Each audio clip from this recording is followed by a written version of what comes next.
Hello and welcome to Depth Perception. We discuss movies that dive into how films direct the way we experience them. We create a perception of sound, a perception of sight with a dimension of mind. We move into a land of both shadow and substance, of themes and ideas. This is your host, Mr. Vozly, joined by the man with a heart of gold, Mr. KMax. Ho, ho, ho, ho. That's what I was going to do. Was it?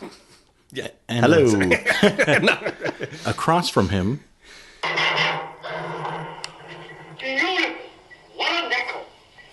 It's empty.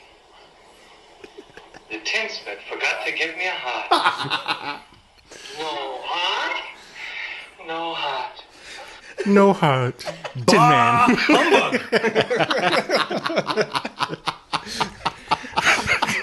Just so everyone out there knows, I'm the only one dressed in Christmas attire. Well done. Ebenezer Grinches. Oh, you got me wheezing. That was so good. Great. This is how it's going to go. Got him.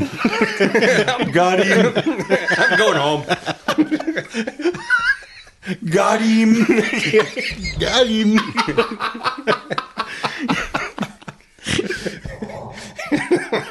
Hang a candy cane out of that. So before we started recording, This episode is brought to you by the question, what is a Christmas movie?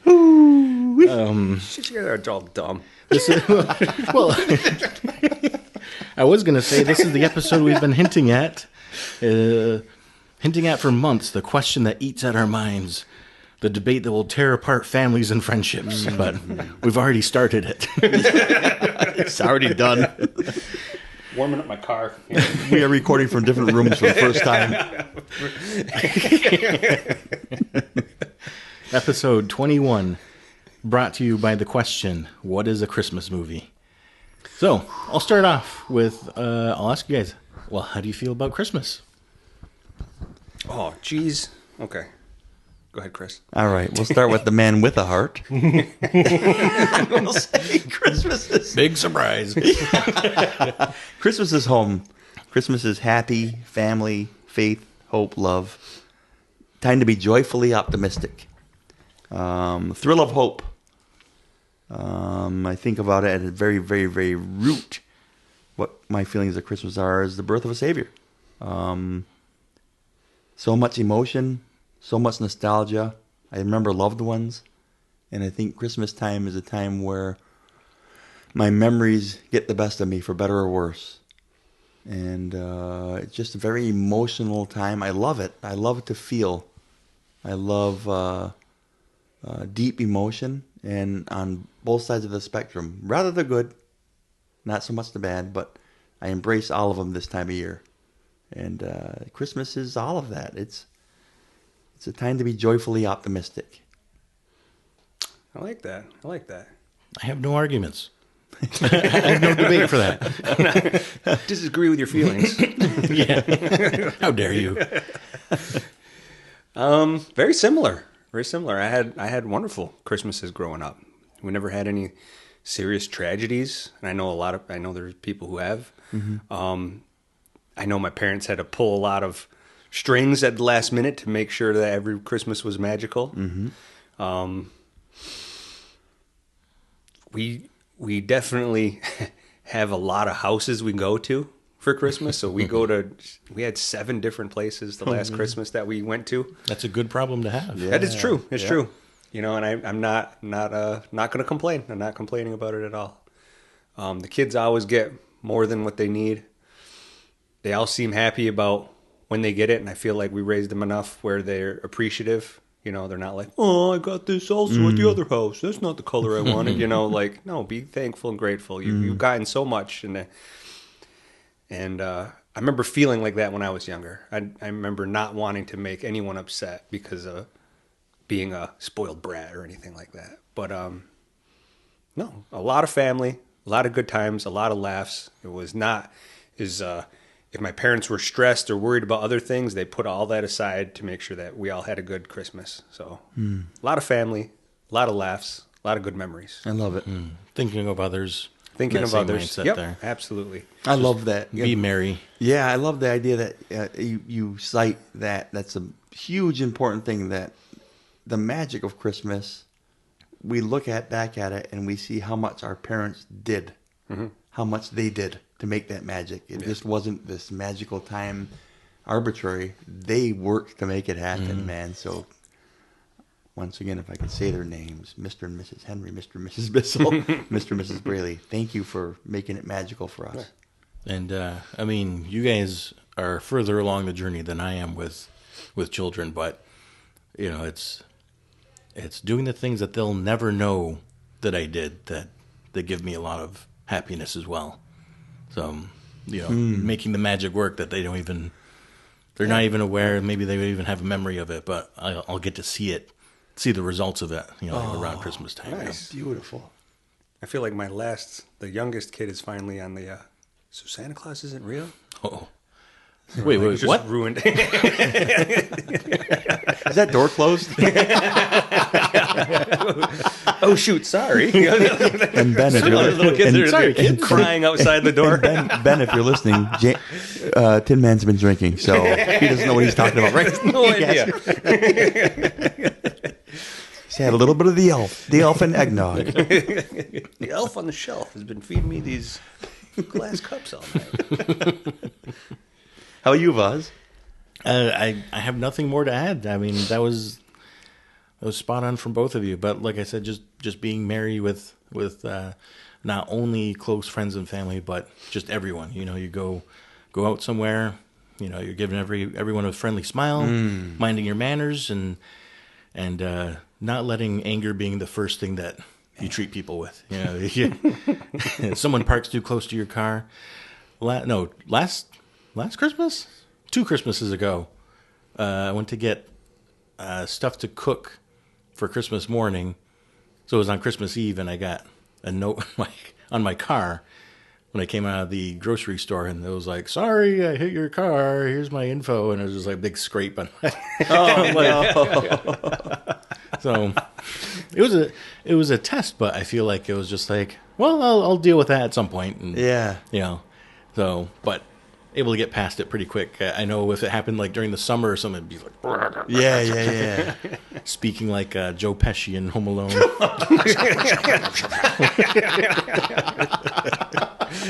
We need to be able to cue that up, you know, every once in a while. Gosh, Where's I our hope Joe we will. Pesci button? I could have played The it. Pesci. I could have played it for you earlier. Oh, man. All right. The next question. I'm not going to. This first version of it is rhetorical, but what is a Christmas movie then? So this question came around from a more specific debate on a specific action movie starring a geez. specific actor named Bruce Willis, who shall remain nameless. Oh.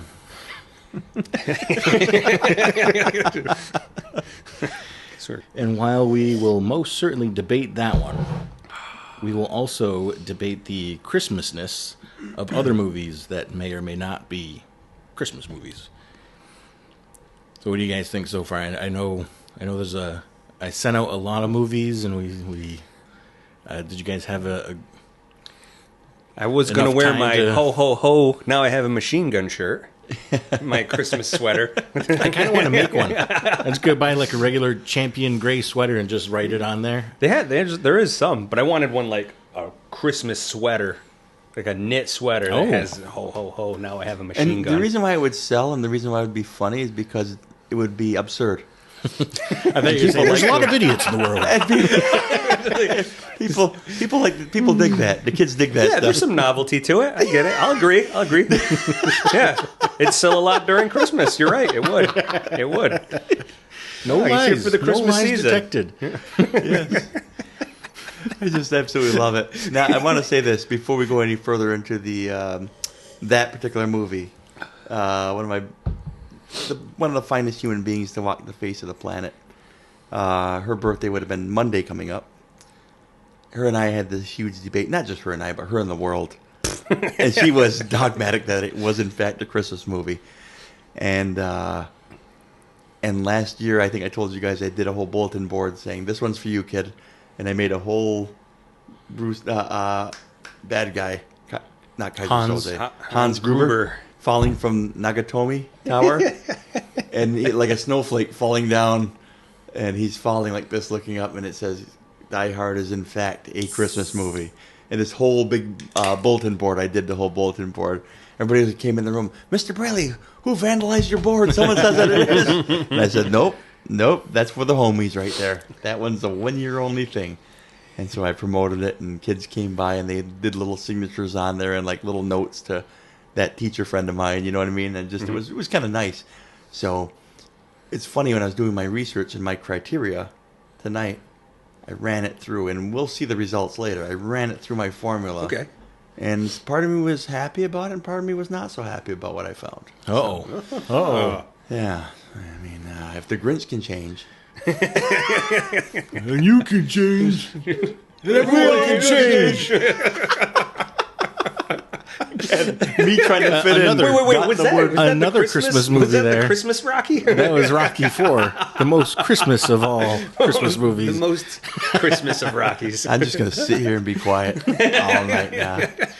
Where's my off? Where's my click? Where's my off? There it is. I'm going to start my own car. And I live here. So I asked each of us to create our own criteria of what constitutes as a Christmas movie, so that our logic may be used against us in a court of holiday. Oh, dear. So The court of holiday. we are the court of holiday. We are our own court. We decide what is Christmas and what is not. I am the state. Yeah, so if I could could I give a little precursor before I give you mine, or should I wait to give you mine? You have the floor. Okay, since the floor is mine, I will say this, because you won't hear this in my criteria, and yet it should be. I'll say it this way: if the next few titles that I give you are the only ones that work for a Christmas movie under a distinctive criteria, I would be able to go home and sleep well tonight and say, well, fair enough. That matters to me. So, A Case for Christ, like the idea of the birth of Christ. Mm-hmm. I didn't have much in my writer's criteria, because when I'm thinking about what I would try to write if I was trying to write a good Christmas movie, what would sell? What would be marketable? And sadly, The Nativity Story, 2006, 2023, Journey to Bethlehem, Why the Nativity, the docudrama. There's reasons why most of our audience doesn't watch those, because those aren't what they would say, well, it's Christmas time, let's watch a Christmas movie, right? And yet, at its core, in my belief system, in my own perception, that is really all that Christmas is at its fundamental core, the birth of Christ, celebrating the birth of Christ. Now, I don't want to seem like I'm an absolute psychopath, but I feel like it's important for me to start the conversation there, because I won't be talking as if those are part of my criteria. And the reason is it goes without saying for the rest of the evening for me. Like, those, obviously, I believe are Christmas movies because they're historically about the event of Christ's birth. Mm-hmm. And so, yes, they are Christmas movies.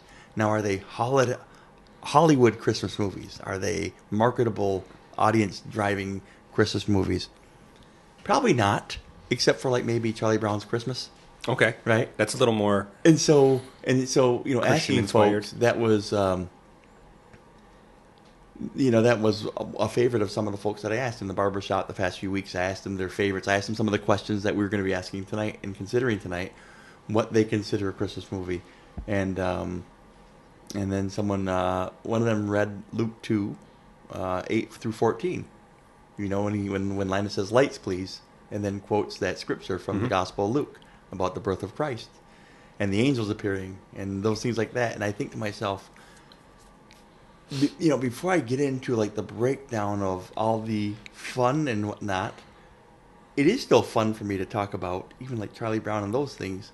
And the reason why that holds such a special place with a lot of people is because it combined the fun and whimsical of the Christmas tree and the silly tree and all the stuff and the decorating it and the making fun of, having a little Christmas party and the dancing, and then bringing it right down to its very basic of the birth of Christ and the story of the first Christmas. So, it's kind of a soapbox moment, but I thought to myself, the only way I can present my criteria and appease that side of me that says what? So anything that's not about Christ isn't a Christmas movie? If I was giving a sermon on Sunday, maybe I'd say that. Okay. So But- you're but I would protecting your... I guess I'm hedging my bets a little bit, but I'm not. I'm making a precursor out there saying why it's not mentioned in my defense. Okay. Because I was going to use that against you. Yeah. And now you most certainly can. And I hope you do. I hope you do. But I'm just saying right out there for the record, if we are in a court of law here, I am saying for the record that that's why I didn't include it in my rubric. Okay. And it was thoughtfully done on purpose because the criteria I went with wasn't my normal rubric with the flow chart that I was going to bring. I have copies in the car. I kept them in the car because I thought, I try to be a writer. I try to write Christmas adaptations. And so I went with a writer's criteria, like 7 essentials for writing a Christmas movie. So I look at that and I think these are 7 essentials that my Christmas movies have to make if it's a Christmas movie or not. And I was telling Voz a little bit pre-production that there's 7 of them. 4 or more, it's definitely a Christmas movie. 3 or less, it's debatable. Okay. So can I give you my 7? My 7 criteria? Do you have copies of it? Floor I don't. is yours. Okay. I'm going to keep notes also. I'm going to Yeah. keep notes for this too. Hold on.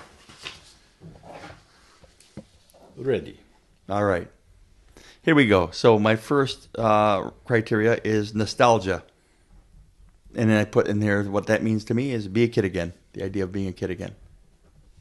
Has to be an element of nostalgia. That's Okay. one. Okay. So Number- it's got to be a certain... Just gives the audience the feeling of being a kid again. Okay. Number 2 is magic. The belief in Santa Claus, the belief in the North Pole, the belief in reindeers flying, the magic. All right. 3 is family or longing to be with family. Like his whole feeling of family or longing to be with family. 4 is atmosphere. And I got lights, snow, decorations, trees, even department stores type stuff. And atmosphere, by the way, if you guys are going to have any hope, you guys are going to be fine. But if anyone is going to convince me that Die Hard and all the baloney is going to be a Christmas movie, atmosphere is going to be a huge one. That's okay. That's a factor. I think. Okay. I mean, I got all kind of notes on that. Seems pretty magical to me. Well, I mean, nostalgia you're so hits too. I sickening. mean, you know what? You got the first 4. I mean, it's a solid Christmas movie. Anyway, so then number 5 is holiday tropes and cliches. So the zany grandpa, the drunk uncle, the rebellious kid, and the corny dad. I think I like Clark Griswold. You know what I mean? The tropes and cliche characters. Number 6 is hope. We all crave it. We all need it. We all long for it. Hope. And then the final one is redemption. We want to believe we can be better. So, I mean, those are my 7, and I have, like, specific films for them, whatever, but that comes later with some of the questions. Yes. But those are, again, the criteria is, 4 or more. If it has 4 or more of those, it's definitely a Christmas movie in my criteria. And 3 or less, it's debatable. All right. I mean, they're all debatable, obviously, right? But Okay. just... So I'm going to go next because... Oh, are you set there? I'm all set. Okay. Yep, I'm going to get my note pen ready. So I'm going to go next because mine is pretty similar to yours, actually. I had a criteria. It was more of a like a grading, I guess. Okay. So 5. I have 5 bullet points, and it must hit 3 to be a Christmas movie. Oh, I like this. And I'm a little bit more definitive for the sake of debate here. Yeah. 2 or lower is not a Christmas movie. Oh, yes. Though may share qualities of a Christmas movie. Buzz. So 4 points is a strong Christmas movie, and 5 points is irrefutably a Christmas movie. So Sorry. I love this. You went from your evil laugh at Halloween to your ho ho ho. It's really good, though. Bullet point 1. I must celebrate the holiday by the end of the movie. For example, like everyone coming together for Christmas dinner or Christmas morning opening presents or caroling, some sort of activity or something that's celebrated. Okay. Bullet point 2. Can I retell the story without mentioning Christmas? Ooh. If the answer is yes, the movie doesn't meet that bullet point. Hold on. Say it again. You have to. Can I retell the story Without mentioning- saying Christmas? This is good. This is real good. Rule number 3. That's my genie from Aladdin. Is that Major Payne? I'm a child. Must include a theme of the nativity, kinship, redemption, or Christmas itself. Nativity, kinship, redemption, or Christmas itself. Yep. Vaz goes, I decided not to cop out and give a preference. I just put it right in my rubric. I have no scapegoats. Yes. Number 4. Is it involving Christmas or simply exploiting it for an unrelated theme or storytelling purposes? Wait. You said, is it? Does that mean it is or isn't? So like the other, like bullet point number 2. So if I answered it yes, that doesn't meet that criteria. Okay. Mm-hmm. Involving or exploiting. Is it involving Christmas or simply exploiting it for an unrelated theme or storytelling purposes? I like it. So it's hard to fully explain this one without including an example. So I'm going to go ahead and give one.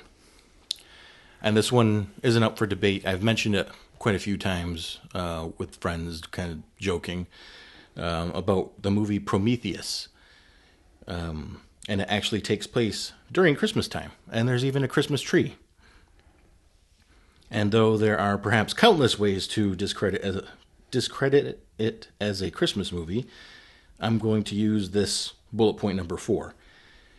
The ideas in the movie revolve around the idea of creation of man, not by God, but by some form of celestial intelligent race called engineers. The movie actually seems to set out to discredit God and man and faith and religion. By setting the movie during Christmas, it is blatantly reminding the viewer what it has to say to the idea of the creation and self-importance of man, thus exploiting Christmas to make its point. And my last bit of criteria, is it used to get into the Christmas spirit? Ooh. This is good. That's Vaz's criteria. And now, would you go again with the, if it has blank, it's a strong we'll one? go with, yeah. So 4, it's a strong Christmas movie. yeah, 5, it's irrefutably a Christmas movie. Okay. I can't debate it. 4, it's a strong Christmas movie. 3, it meets the bare minimum of being a Christmas movie. And 2 or less, I would say it's not a Christmas movie. Okay. But shares qualities of Christmas movies. Yes. I like it. So you may confuse a squirrel for a cat, but it's not a cat.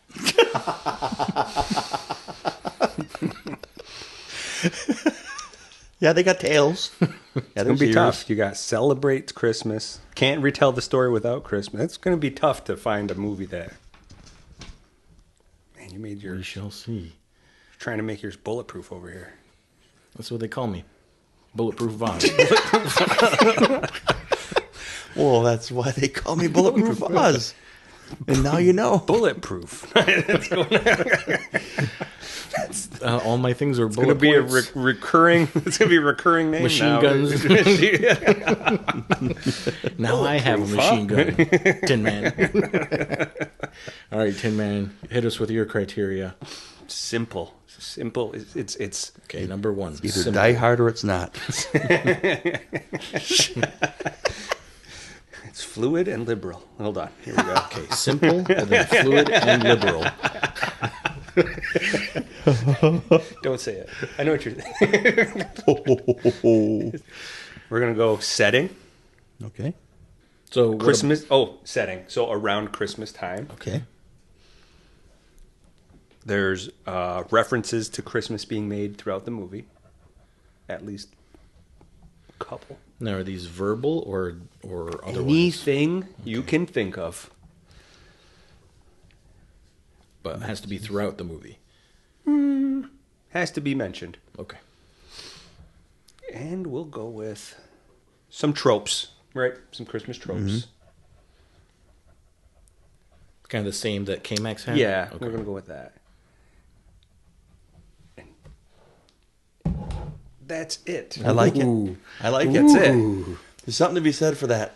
And I like it a lot. It is even the vaguest reference of a trope. Sold. Sold? Sold. right. So- There's a Christmas present in the background.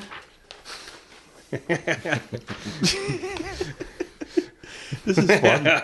All right. So, according to each of our own criteria, I also asked us to do some reflecting and talk about a movie or two that fit our criteria the best, and therefore, according to each of us, is the most Christmassy. And that way, everyone listening can kind of get a sense of how we view a Christmas movie. I think that's excellent. We'll keep going with Tin Man, or not Tin Man, the other guy. The one with our... The guy with the heart. Yeah, It's an so... enlarged heart. but it's a KMax, heart. we'll go in counterclockwise the whole night here. Okay, sounds good. So, the movie that best exemplifies and best embodies my criteria is A Christmas Carol. Nostalgia. It actually had, should we give why it best embodies? You can talk a little bit about it if you I'll want. give it a little bit. I'll just go quickly. Actually, the Ghost of Christmas Past and whatnot, and has the kids. It has Tiny Tim, so it tells through the eyes of a kid a little bit. You feel for children, and the magic of it is the belief in these ghosts. These ghosts can appear and magically convert by the family. It shows his longing for family, how he didn't think he would need it or miss it, and yet he sees, his brother invites him to the thing. There's elements of longing to be with family, even though his character and his worst self could care less about family. He learns that family's important.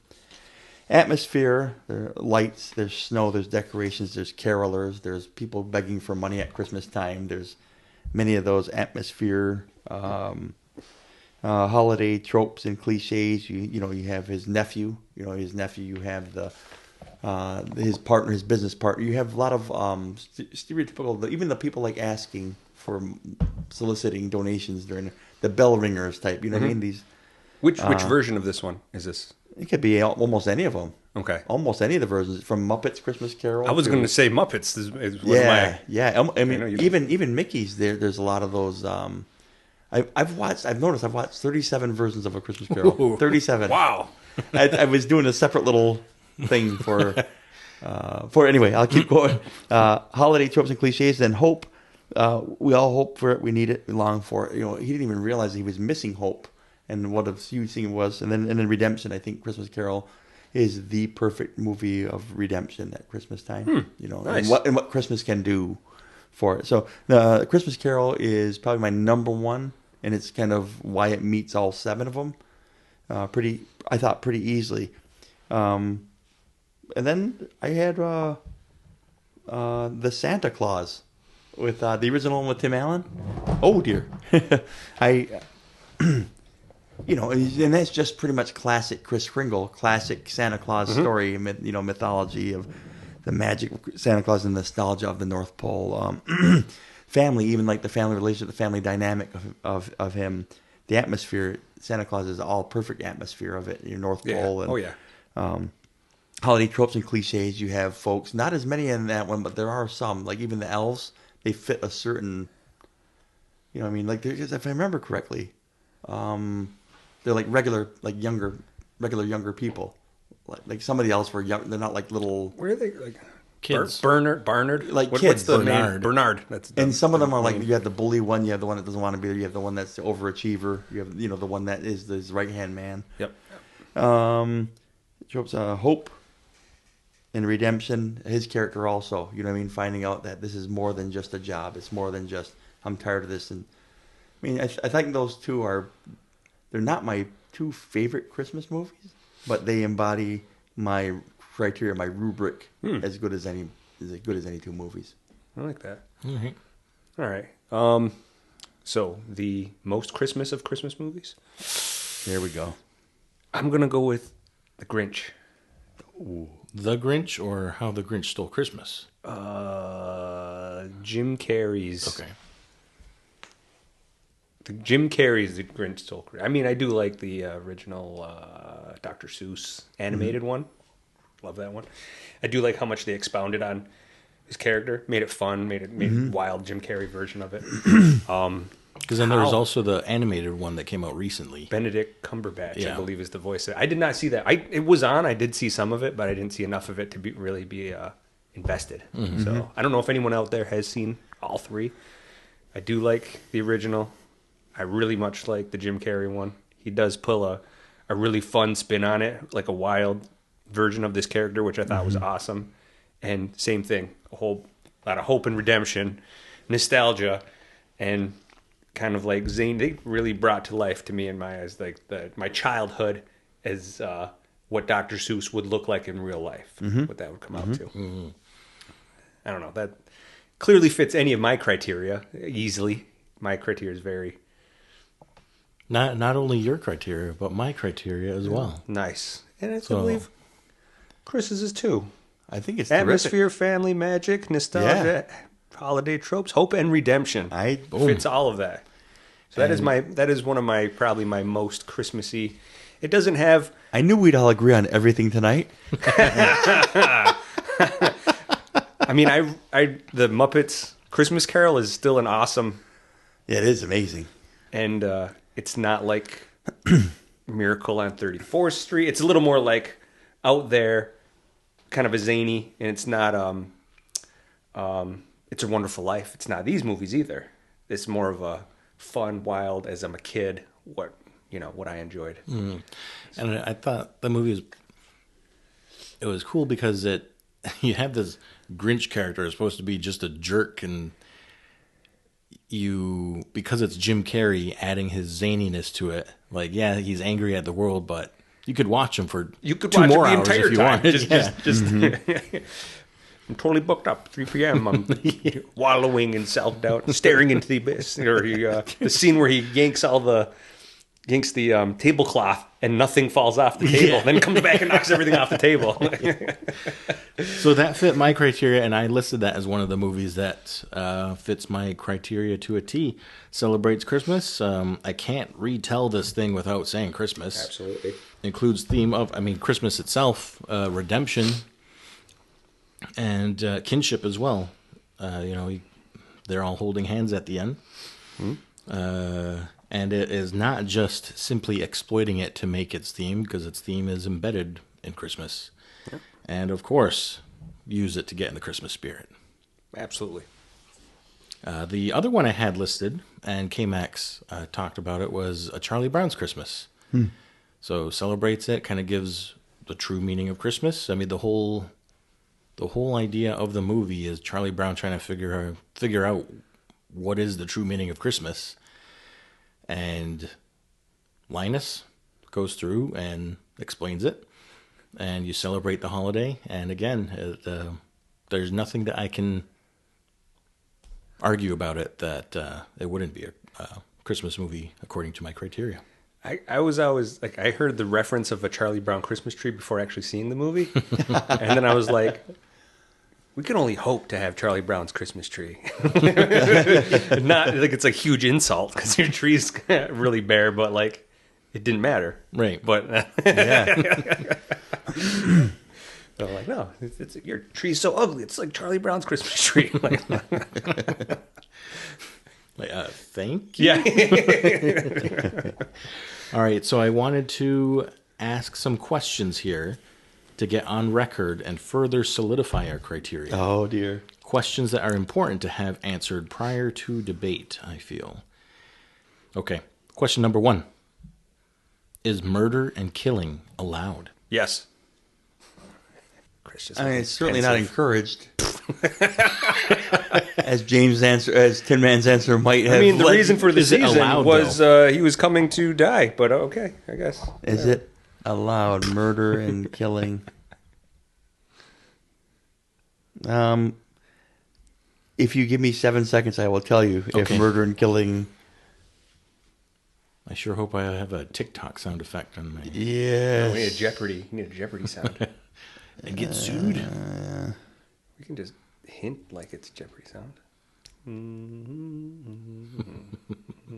I mean, I want to say no. Okay. It's in stone. I'm going to say yes. All right, we're teaming up against you on this one. It's okay. I think. Does most of the movie need to take place during Christmas time?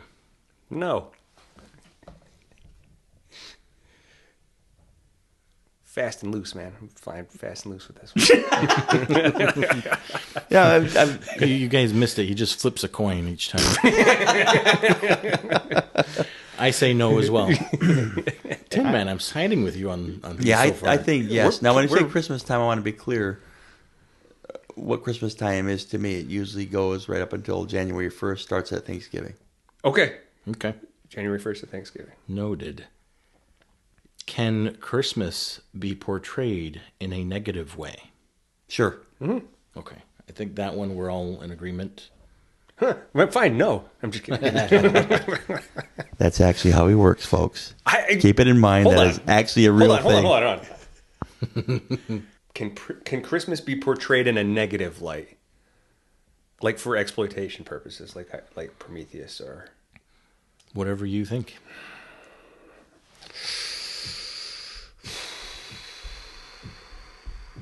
All right, you can play the Jeopardy music for a sec. Give me 7 seconds. There's a button we got to push to say, give him 7 seconds. Yeah, like chess. You Yeah, click yeah, it. yeah. Click the timer. Hold on. This is a blast, by the way. Okay, hold on. I know I'm pinning myself in a corner, by the way, just looking at some of my titles. Like, oh, of course, all right, I just lost that one. And this one. Well, I've that's the fun of it. And I've just allowed this one.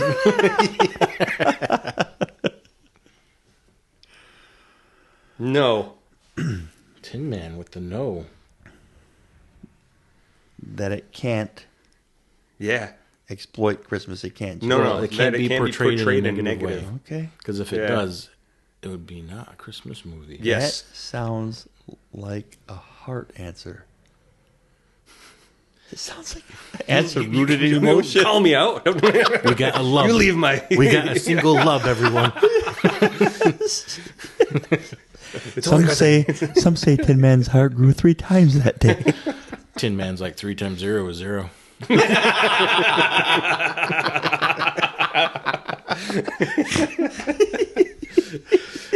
Just more coal. 3 times more coal? Whatever. Whatever. Sure, give it to me. Can it be a horror movie? Yes.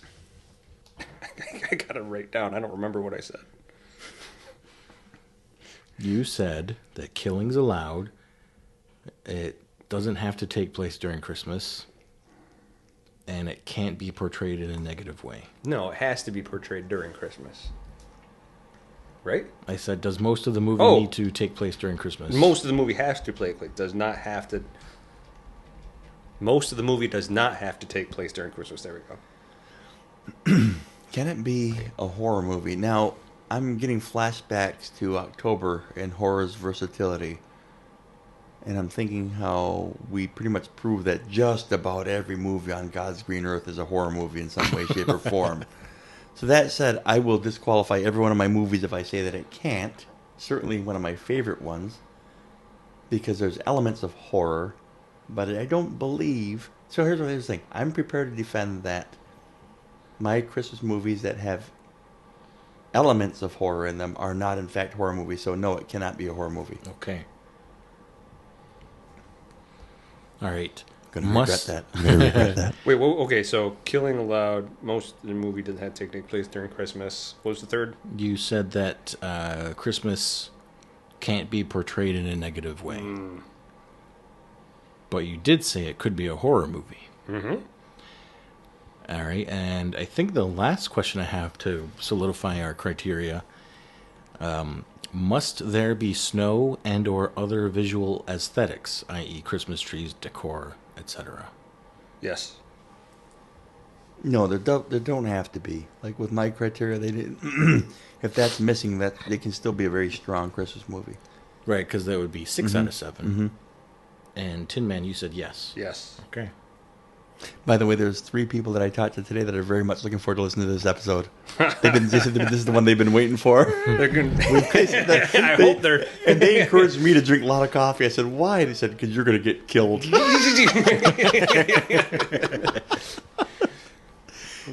I was hoping to have some parking lot eggnog. He was pre-gaming. Driveway nog before we came in.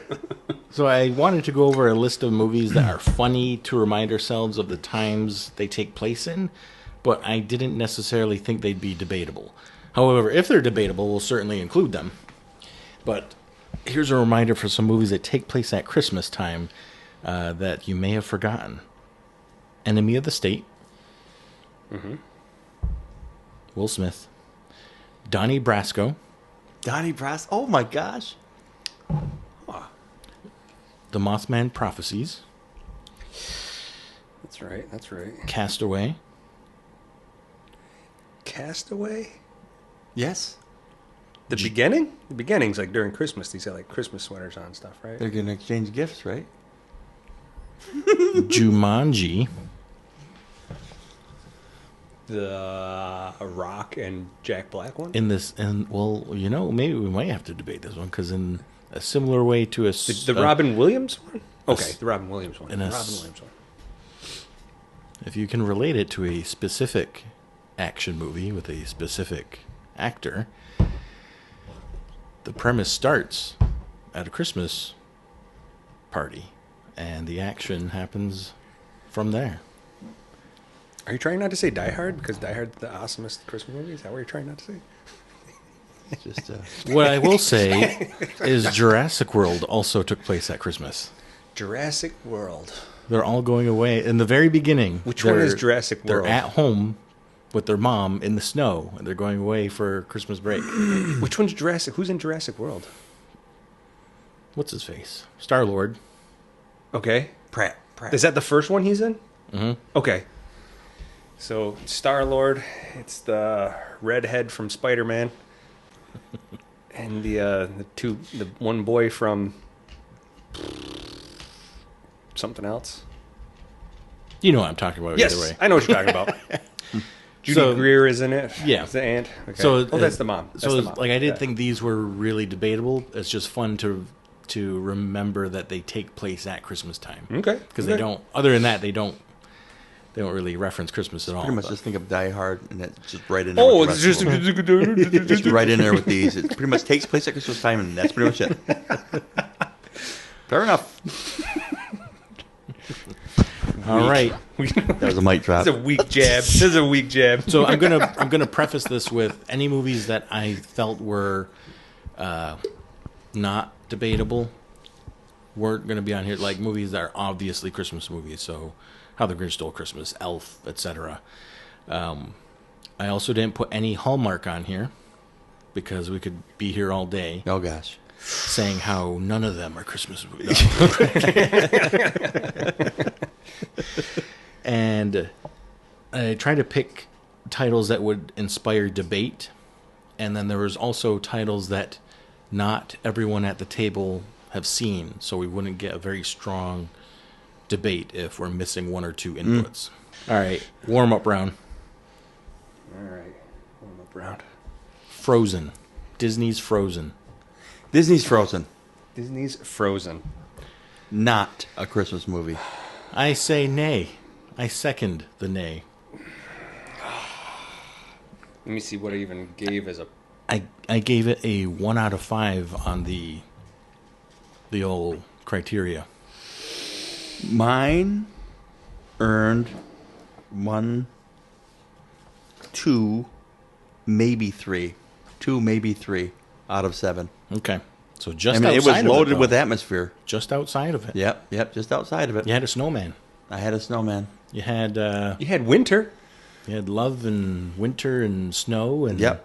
Winter, snow, and Sisterhood, snowman are all atmosphere. family. Family's Not a there. Christmas movie. Not a Christmas movie. Yeah. Comes close. Yeah. Flirts So, with it. like I say, warm up Warm up round. unanimously. All right. Frozen is not a Christmas movie. See, we agree. Oh, I knew we'd I need agree on a- everything tonight.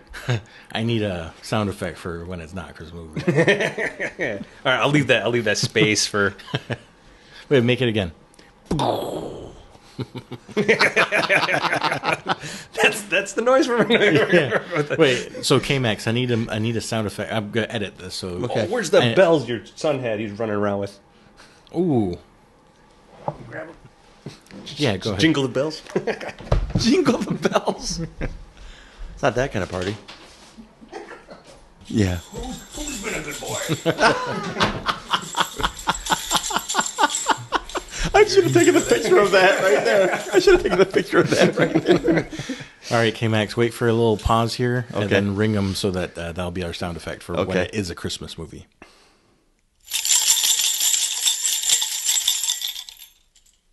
All right.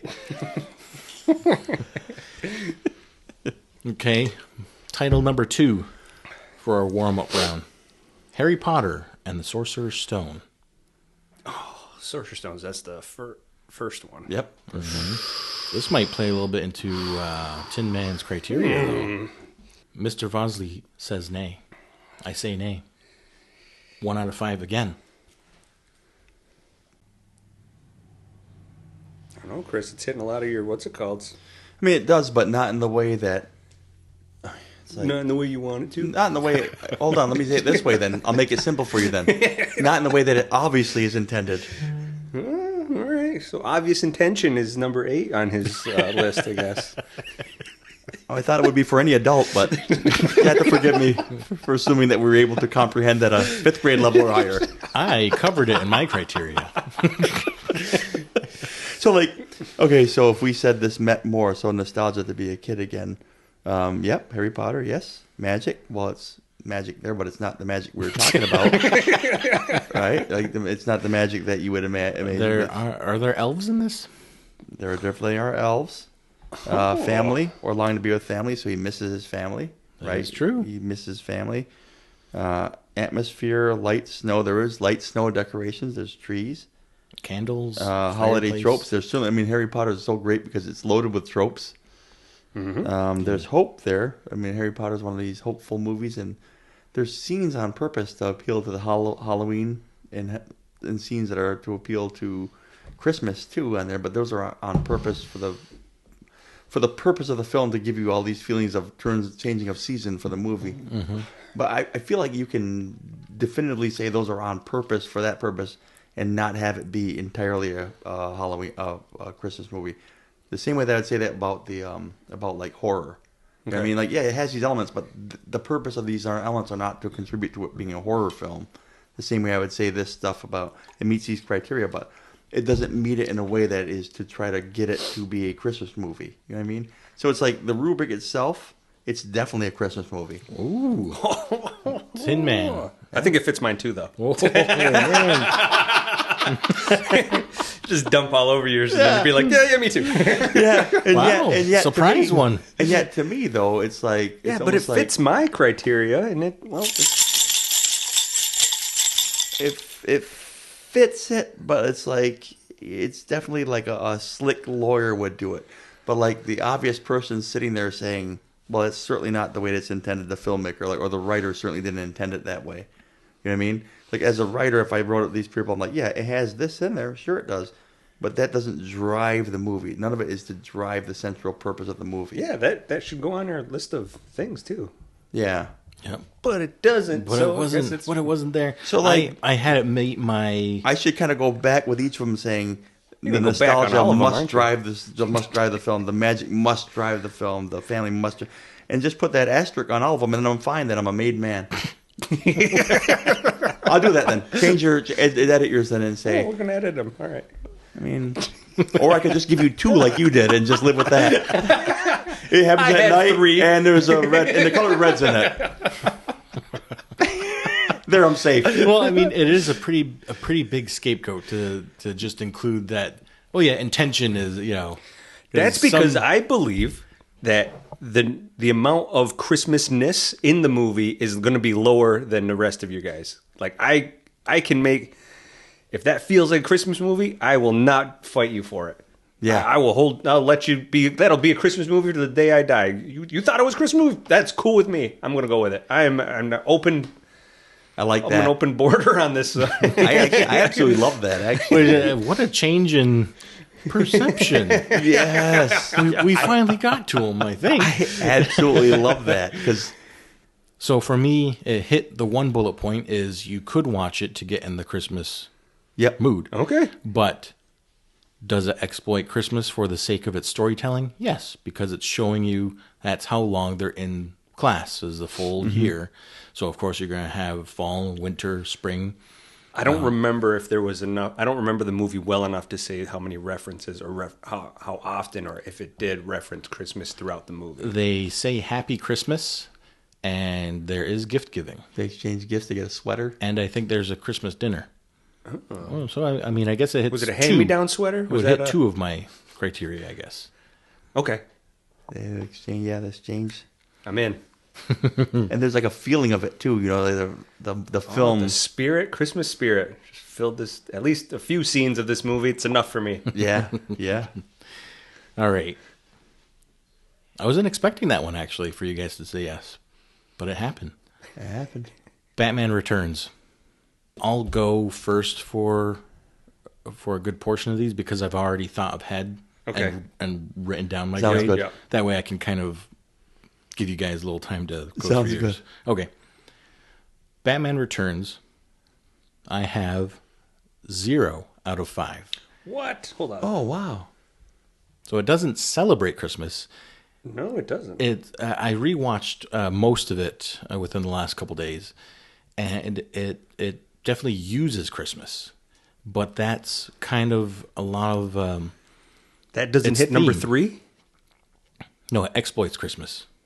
Must include nativity, kinship, redemption, or Christmas. Those weren't its themes. Oh, the theme must include, not Yes. just have it. Oh, Right. let me change that. Let me change your. Yep. So I can hold you against it later. That's the best. All caps. So- Theme must include. So Okay. exploitation kind of had a recurring theme throughout it, and it was Max Shrek, which is Christopher Walken's character, exploiting people because he's a politician. And then you had Danny DeVito as Penguin exploiting Max Shrek, and then you had just the idea of politicians exploiting, and then Penguin lives under a zoo, and the whole idea of a zoo is exploiting animals. So, Okay. and it was an abandoned zoo or whatever it was. So that was number one. Was like even the use of Christmas in this movie was a little bit of exploitation for even visual aesthetic, and then the idea that Penguin lives with so much hate, and or he lives with so much hate towards everyone that lives above everyone. His whole gang is orphan people and out of work circus people, and people unwanted by society. So the way You're they want outcast, to, yeah. the way they want to get back at the people that live upstairs is to attack them on their most happiest of times of Christmas. And they don't explicitly say that, but it only makes sense for people this angry man. to try and gain power at this happy time of year. And I think there'd be more to say with Tim Burton. I want to know a little bit more about Tim Burton and his Like his personal belief and stance yeah, on it? because a lot of his movies take place around Christmas time, and I don't know if it's for visual aesthetic because of the black and white mixed with the big pops of color, or if it's something deeper than that. I don't really know much about the guy. So that was my thought on Batman Returns: is that it actually doesn't hit any criteria. It hits a few of mine, but it doesn't hit enough. It hits 3 pretty strong. It doesn't. Thankfully, I guess it doesn't make it. But there's atmosphere. There's when you can see Christmas. You can see some lights, some snow, some decorations. Maybe no, it's definitely not. It hits 2. We could reach with. Okay, if we did Batman Returns, we could say we could hit all 7 of them if we wanted it to. Nostalgia. Well, who doesn't want to be Batman? Okay, magic. Are these things real or are they science fiction? Well, I would say that one doesn't hit any magic. No, everything's very mechanical and and dark. And like family, it's like his psychic wound is his loss of his family, his parents throwing him in a river. Yeah.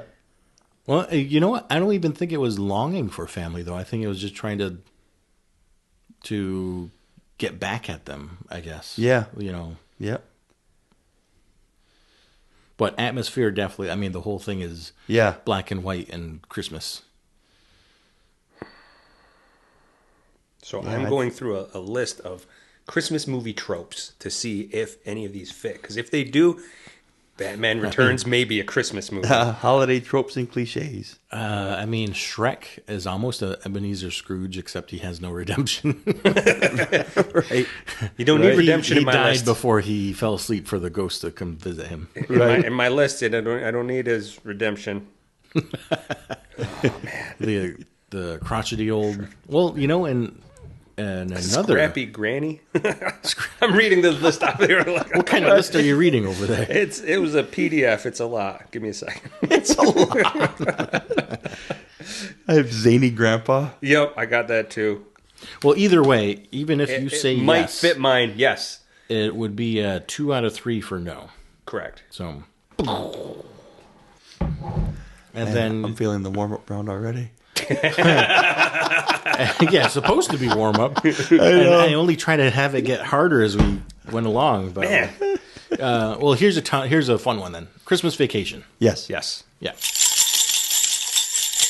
So the only reason I brought it up though was those are all the tropes. Depending on your idea of when Christmas time is, it doesn't actually take place on Christmas. It takes place through the month of December up to the 24th.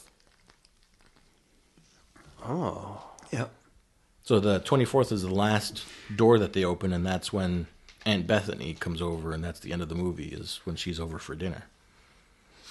Huh. Did somebody say it had to happen on Christmas? Oh, no, he said from Thanksgiving to... That's why I asked if it had to take place during Christmas. Yeah, okay. You covered your butt on that one. I tried to. But yeah, as I went to poke holes, limited to 24 hours. I'm like, take your trees down, take your lights down, stop singing. Okay, that was the warm-up round. Now on to round number 1. All right. Iron Man 3. I had 0 out of 5. No. It has some, but it doesn't have... Okay, so that's a Shane Black one. It doesn't have 4 or more. A lot of his movies have Christmas as their setting. We'll go with another Shane Black one pretty soon. Well, what do you say, though, Tin Man? See, the tropes is where it's getting me stumpy. Oh, yes, the old billionaire, playboy, philanthropist trope. Redemption is found in this movie.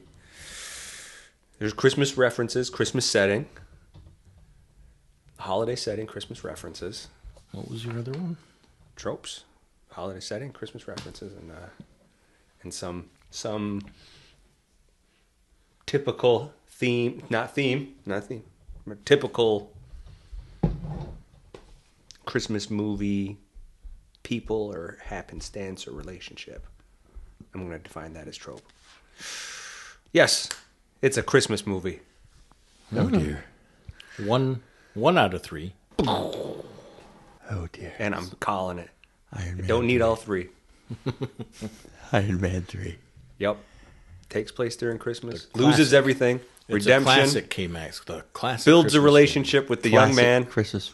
Guys, hey, audience, I think we can see where we're going here, right? Loses everything. He is Everybody in we the can see- worst spot. You see what's happening, right? It couldn't be more of a redemption story for hear Tony Stark. You hear it now? I'll give you The a true redemption meaning story. of Christmas. Here's a redemption story. Lethal Weapon. Oh man, you're really squeezing us. Another. I think Lethal Weapon is another Shane Black movie. That is another Shane Black movie, correct? Now, yes. I have mine. It almost made the list. It's at 2 out of 5 for my criteria. So our character in the beginning is suicidal, Yep. We have a rogue suicidal cop. and all right? there's no other way except to be redeemed from that. he's a, By the end, he realizes the importance of love and family and decides to That's act true. on it and be a part of Murtaugh's family. That's right. And he comes over for, I think it's Christmas dinner. Yep. Okay, that's enough for Christmas setting. There's a holiday setting, Christmas references, Takes and they place have at somewhat Christmas. of a trope with their family and redemption, And there's killing and murder involved. which does not make a difference in my categories. So go back to the trope, though. Who's your tropes or your holiday tropes? There? Okay, so the guy down on he doesn't care about life, and much like our and him finding meaning in family and much like I forget his name, but in It's a Wonderful Life, he's about to Jimmy commit Stewart. suicide. So he's a holiday trope, a police officer who's No. suicidal. No, the holiday trope of finding meaning in life through family and relationships. Yeah, what you got? I don't think that's a holiday trope. You don't think that's a holiday trope? I don't. You can't use that as a holiday trope. I don't think that. I think that's more of a. That's more of a. That couldn't be more of a trope for.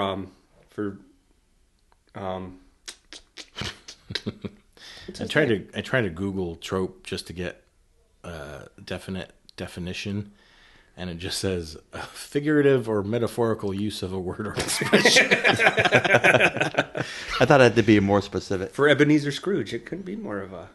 Well, call it cliche then. There we go. Holiday cliches. Then we won't use the word trope. We'll use cliches. If you're going to change your If I'm going to use proper parameters English, after the sorry, fact, sorry for knowing a dictionary. My bad. That's what I get for all being an these English jabs I teacher. get. Ding, ding, ding. That's what I get for being an English teacher. You're gonna have to forgive me, listeners. I'm sorry. And that's the thing about having three of us is that no matter what, we're going to get an answer because it's going to be 1 or 2 out of 3. So Lethal Weapon, still no, but it was close. Lethal Weapon. And the thing is, though, even on my chart here, here's the Or does it meet it? boys and It girls. doesn't meet it. It's yes. You're giving It's me a yes. It's a yes on my chart. It's a yes on my chart.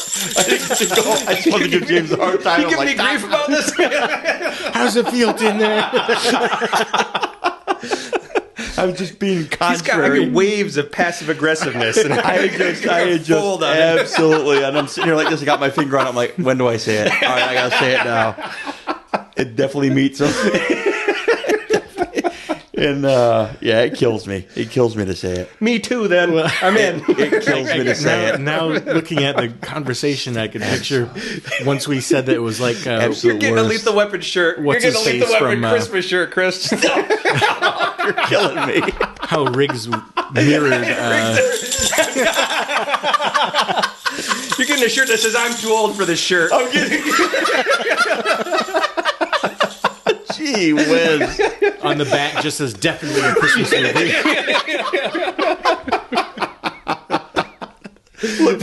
Look for it in the merchandise. Lethal Weapon.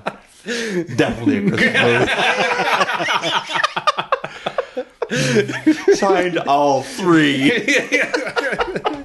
Sorry for being an English teacher. I'll tell you right now, my Venn diagram is just going to be. And so here's the thing, guys, friends of the podcast. Here's what we know: everything's a horror movie and everything's a Christmas movie. Just so we're clear, everything is. It's all out there. The incubus, the succubus. Hey, in the comments though, tell me what you think a trope is, though, will you? Thanks, guys. Do that for me. Yeah, send it out. Send it out.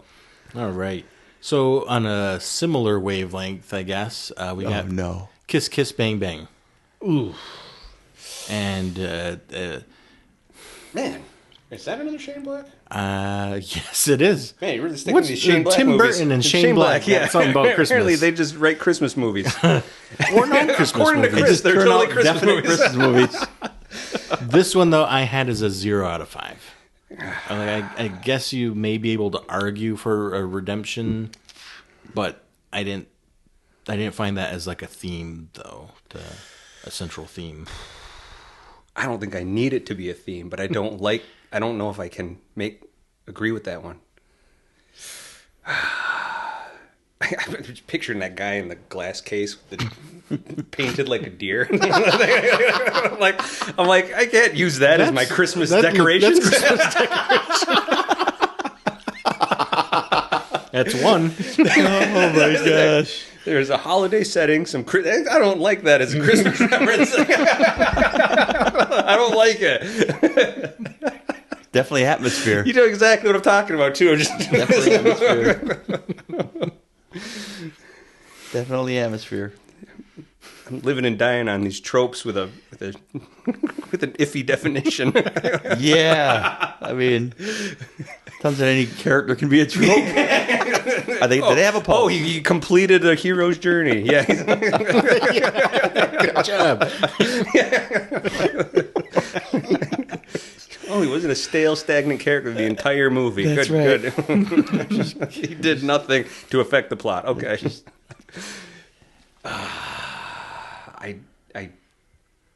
I might be going against my own. No, not a Christmas movie. I had a maybe. I mean, if it's 3, it's debatable. And Okay, that gets you enough on the fence. yeah, I mean, 3 is debatable. Which we just did, and it sounds like it's a no. I have to watch it again. We'll just watch it on Christmas. All right, we referenced this one earlier. Rocky 4.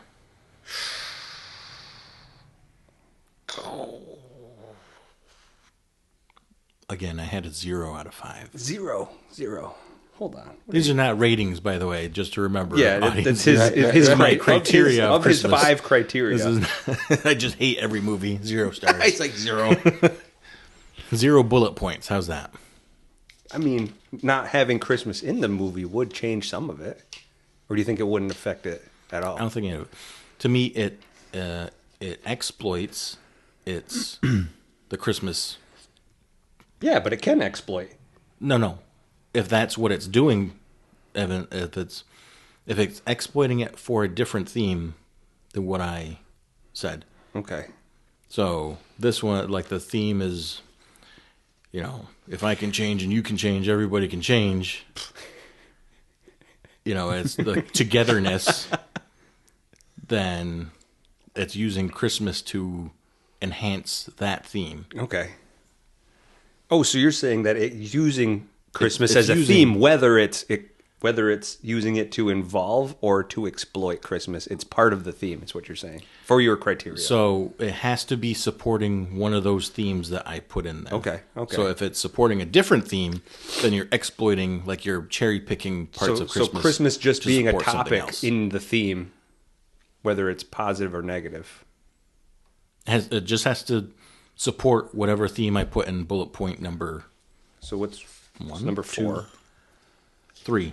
So it has to be a theme of nativity, kinship, redemption, or Christmas itself. That's number 3, right? Yeah. So what is number 4? It is involved in Christmas, or it is exploiting. Is it involving? No, it's Is a it question. involving Christmas, or Yeah, is it so it simply has- exploiting? So you're wording it like it's a question. Rocky 4 is simply exploiting it. So which it means isn't. it doesn't meet my criteria. Okay, so number 4 is it can't exploit Christmas. Right. So number 4, you could Because you're wording it like it's a question. You're saying, is it exploiting? No, is it involving Christmas? Like, is it involving it, Okay. or is it simply exploiting it to make its point? It gets a point if it is involving Christmas. Okay, so it has to involve Christmas but not exploit it. Right. Okay. So Prometheus would not be a Christmas movie Right. because it's exploiting it even though it's involving Christmas. Right. Okay, Well, okay. I mean, Let So- me just change that. Okay. Because I wrote it as involves or exploits Christmas. No, you misheard everything that I said. You worded it like a question. How was I supposed to understand this? You didn't even write it as a question, though. It's like, I can't answer your question and then use it against you. Cannot exploit Christmas. There. I have it listed as that. Okay. If that helps it, it's okay. That makes sense. Makes more sense to me. I have to understand. Okay, where are you guys on Rocky My IV? 504. I got it. No. Yeah. No. Tin Man, there's a Christmas tree at the end. I know. Takes place on Christmas. There's snow. There's two. Christmas It's tree. 2 out of 3. It's my shaky ass definition of a trope that's holding it together.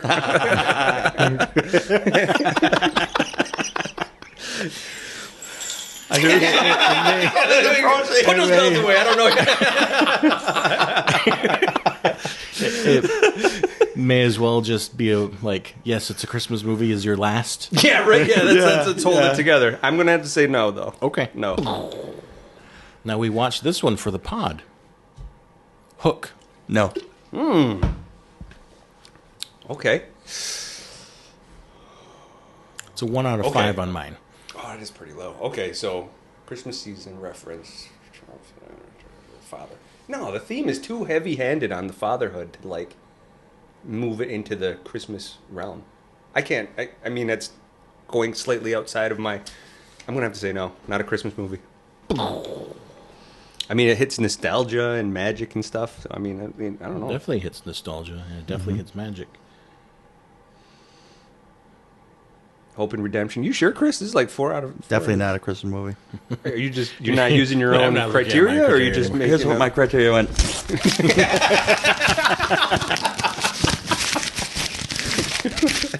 I'm just gonna answer them by. such strong feelings? And I'm just gonna go. I'm just gonna go with common sense and reason.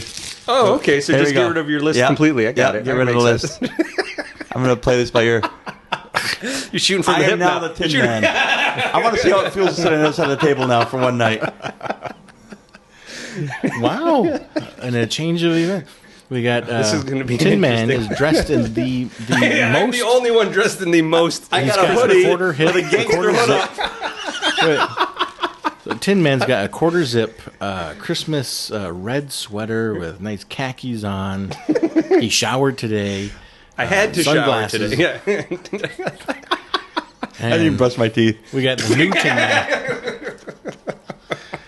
Hoodie's up. It's a gray Champions. Looks like it's a 3X. It's a 3X. It's definitely a 3X. Hey, there's no. Let's not bring in 3X into this conversation. It's definitely a 3X. I know a jolly Got dude that nicotine has on a my white breath. beard and red that wears 3X. All right. He's just calling out naughty people right now. Yep, All right. you broke me. Let's keep going here. All right, guys. Let's go. Let's just get over this. Congratulations. I knew Pull that the no Band-Aid answer off. came out pretty fast.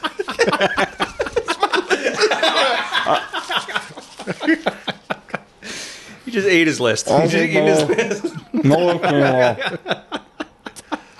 The I was gonna say you guys got a lot of. the artist formerly known as Tin Man is now most accepting of the I'm group. the only one with some real The Christmas only one spirit that loves here. all Christmas movies. You cold-hearted. Getting coal. He's getting coal in his stockings. Is what's happening. That's the wrong one to be holding the bells. What am I doing with these things? What do we even have him here for? These don't symbolize anything. Turns out I hate Christmas. If it's the Christmas that's given in Lethal Weapon and in Hook, I'm really looking for a shirt that. Looking for a Christmas sweater with a lethal weapon. then I'm too old for this shirt. I wish they would find that somewhere. If I could find that, you're getting it put on a Christmas sweater. And then the other guys over here say, we're not too old for this Yeah. shirt. yes, I'm telling you right now. I'm ready, man. You know what? You celebrate this season so hard. I see why. You're gonna make up for something. That's You're right. gonna make up for- I'm compensating. It's like driving a monster truck. I think where we went wrong was trying to create the criteria as a writer and not as the KMax. I think so. I think so. We wanted the heart of the KMax to be the driving force Yes. of the criteria. When you try to put Christmas as a season into a box of criteria, it's just gonna blow out the sides. I am a creature of emotion. I'm a creature of passion.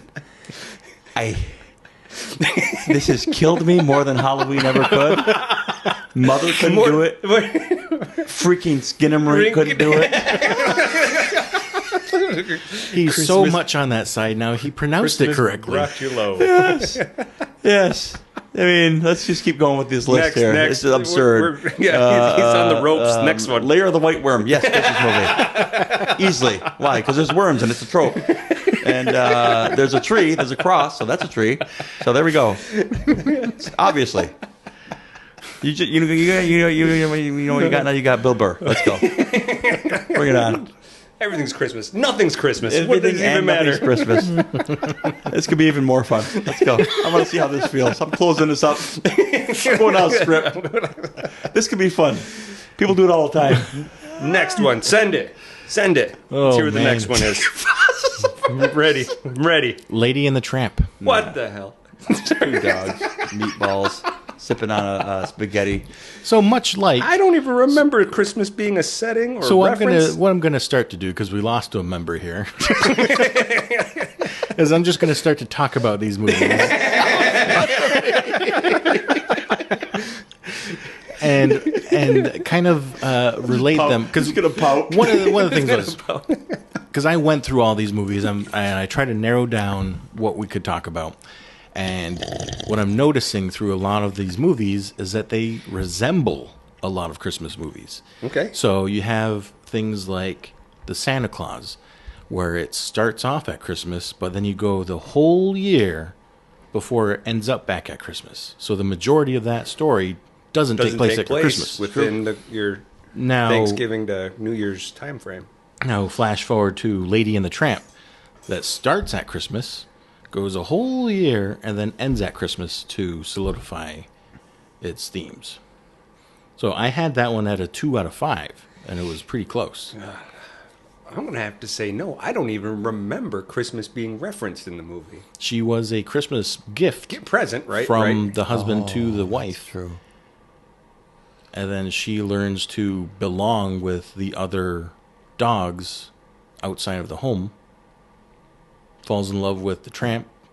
I'm going to go with the dogs don't even know what Christmas means. What are they celebrating? They don't know. And then they were 2. They were 2 Tin Men. Dogs can't be saved. Dogs don't know what the reason for the season is. They're out. They're out. All dogs do not go to heaven. I'll go so far as to say no dogs go to heaven. I'll go one more. Not a Christmas movie. Okay. Guess what, pup? Those are hell's bells.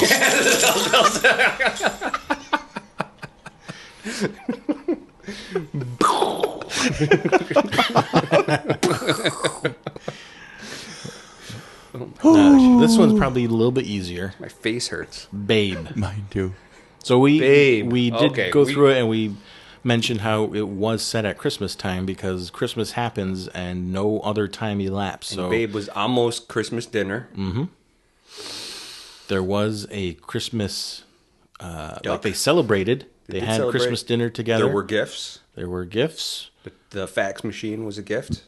But for me, the theme is where it went out because it wasn't. We discussed heavily what the theme was, but it wasn't anything related to Christmas. For me.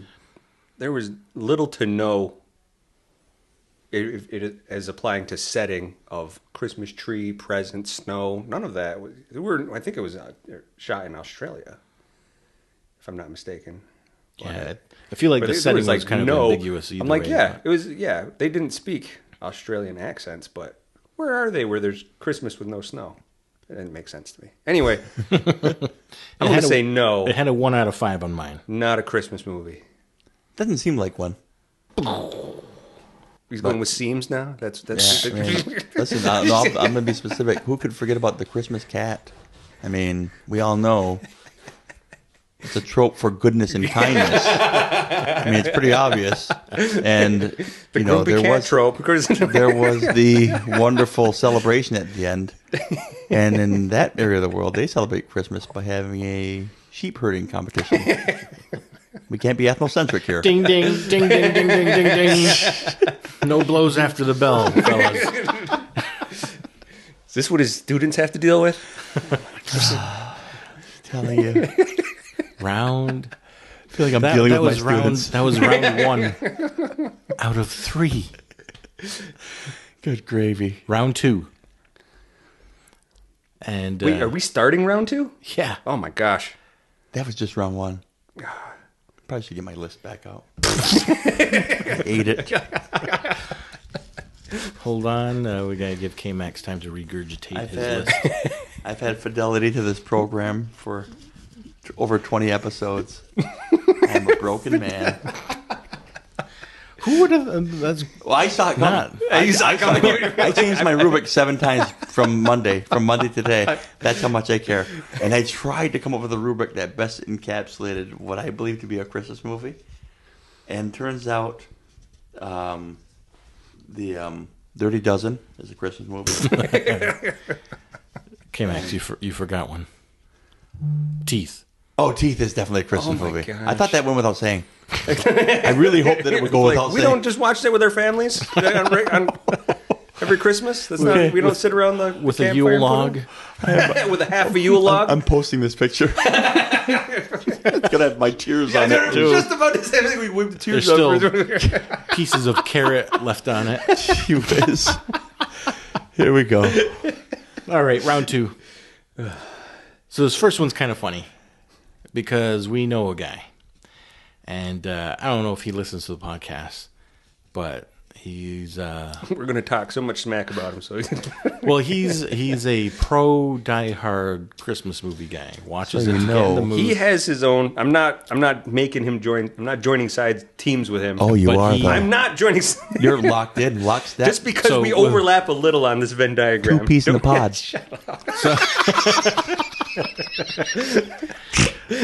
So what's funny though is his favorite, or he calls. We're gonna Die call him Hard. Saint Nick. Yeah, That's fair. Jolly old Saint Nick. Jolly. but his favorite Christmas movie is the first in round 2, Jingle All the Way. Jingle all the way. So I always thought that was funny because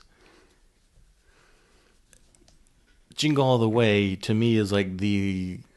It may even be less Christmas movie to me than Die Hard. I'm not sure. It has Like, the veneer. it plays up like the consumerism and like, oh yeah, this guy. Right. We did mention this. It was like, what is the U.S.'s biggest action star Yeah.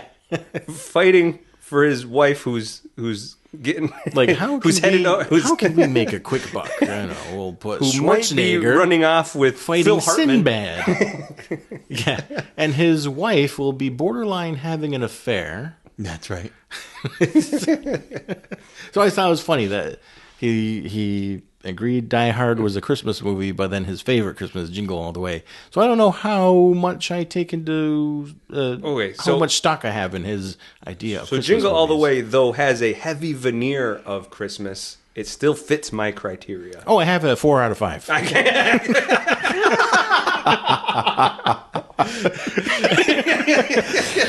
Oh my gosh. Debate indeed. Hold on, Christopher. Let's hear. I'm hurting. Jingle All the Way. How do you feel? Well, let's see. Nostalgia. Plenty of nostalgia there. Plenty. Magic. Well, he's like superhero, right? The He idea is. that He is. He is Family. the personification Family's of definitely the toy. and family's definitely there, longing with the family. Atmosphere. There's a lot of atmosphere. Light, snow, decoration, and I even have stores on my atmosphere. If you can see it, the drool stores, and then holiday tropes and cliches. The little bratty kid. Anyway, hope. Not really, maybe.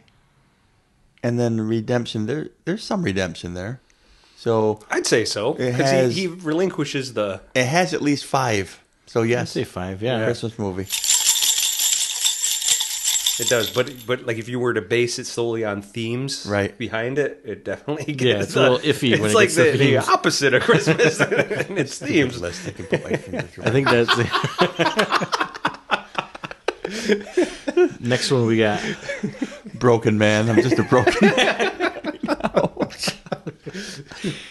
Let me see. Krampus. Smells off. Oh man, You say it smells awful? It smells bad. Oh my. I can't stop sniffing it. Sometimes when I'm nervous. Krampus. Okay, now I've definitely watched this here. Makes sense. Makes a lot of Okay, sense. so that's Adam.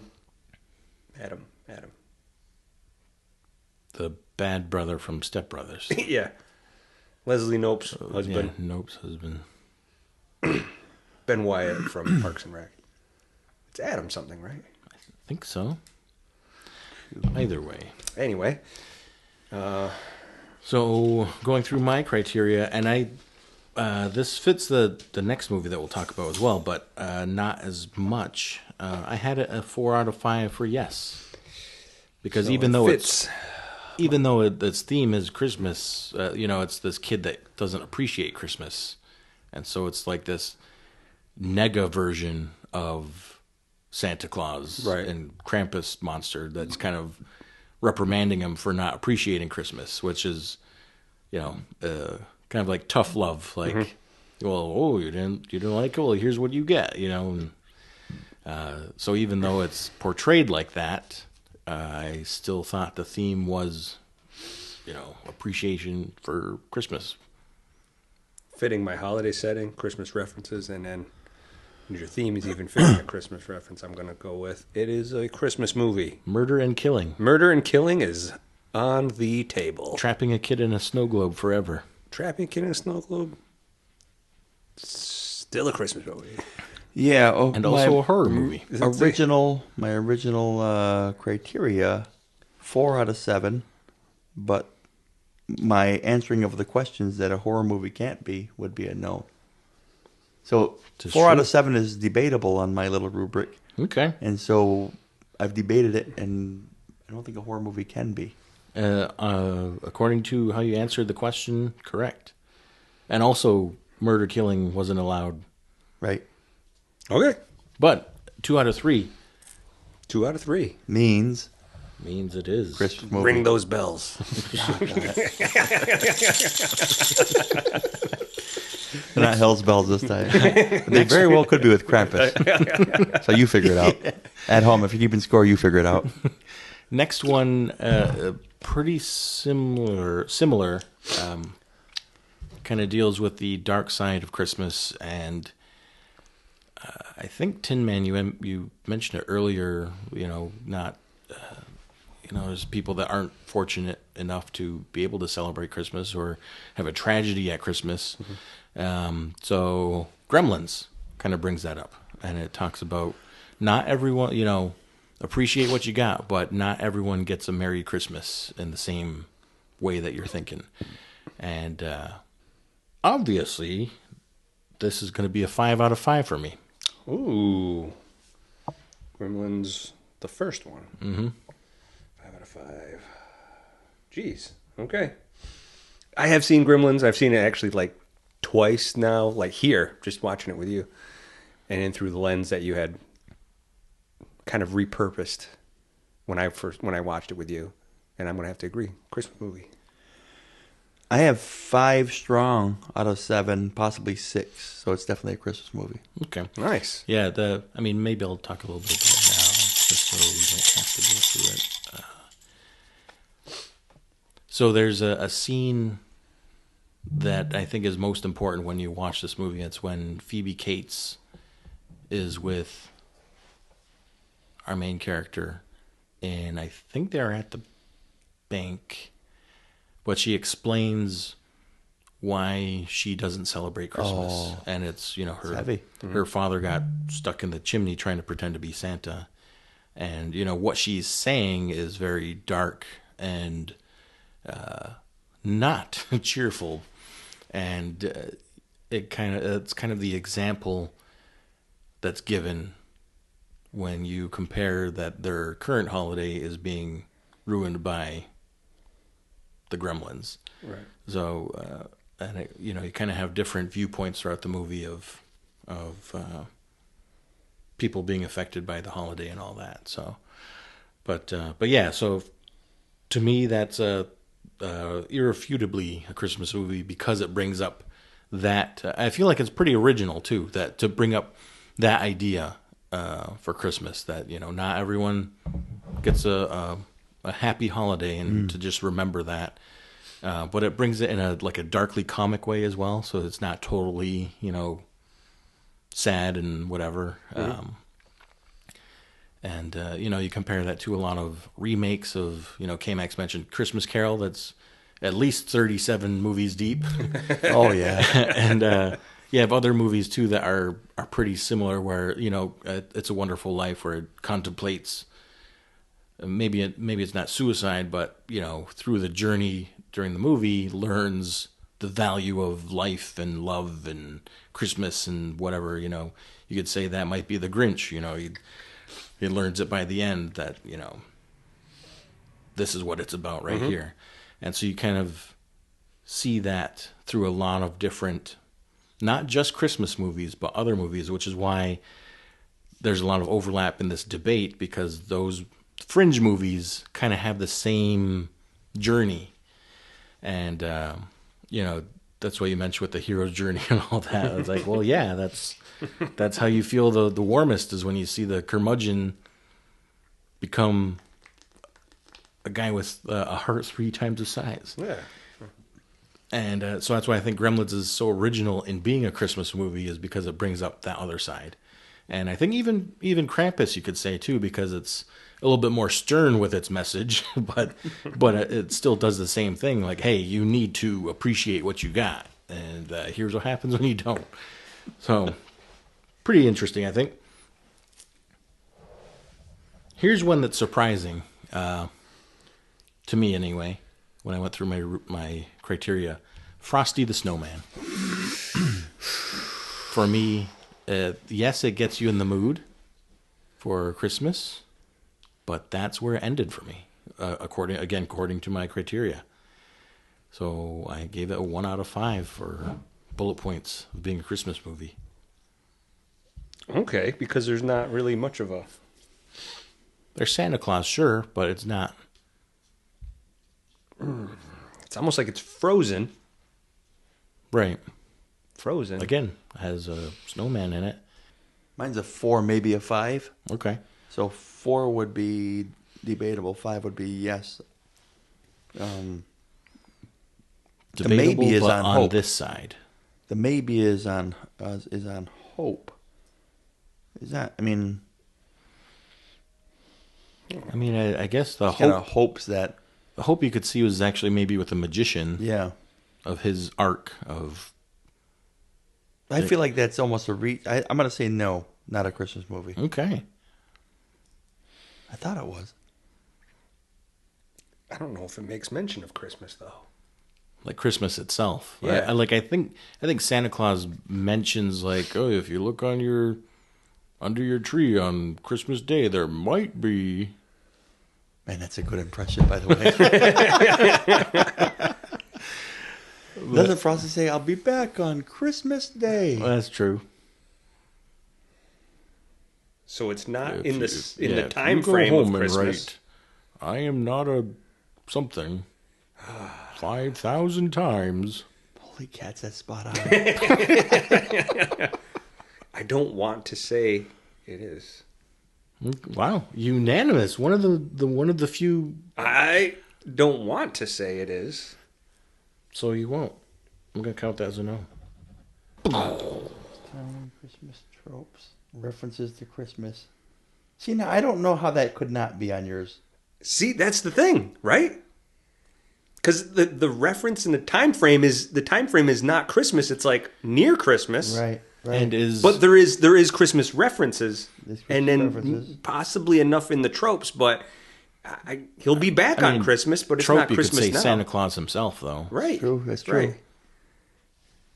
But I either never way, said it needs 1 out of 3. It doesn't.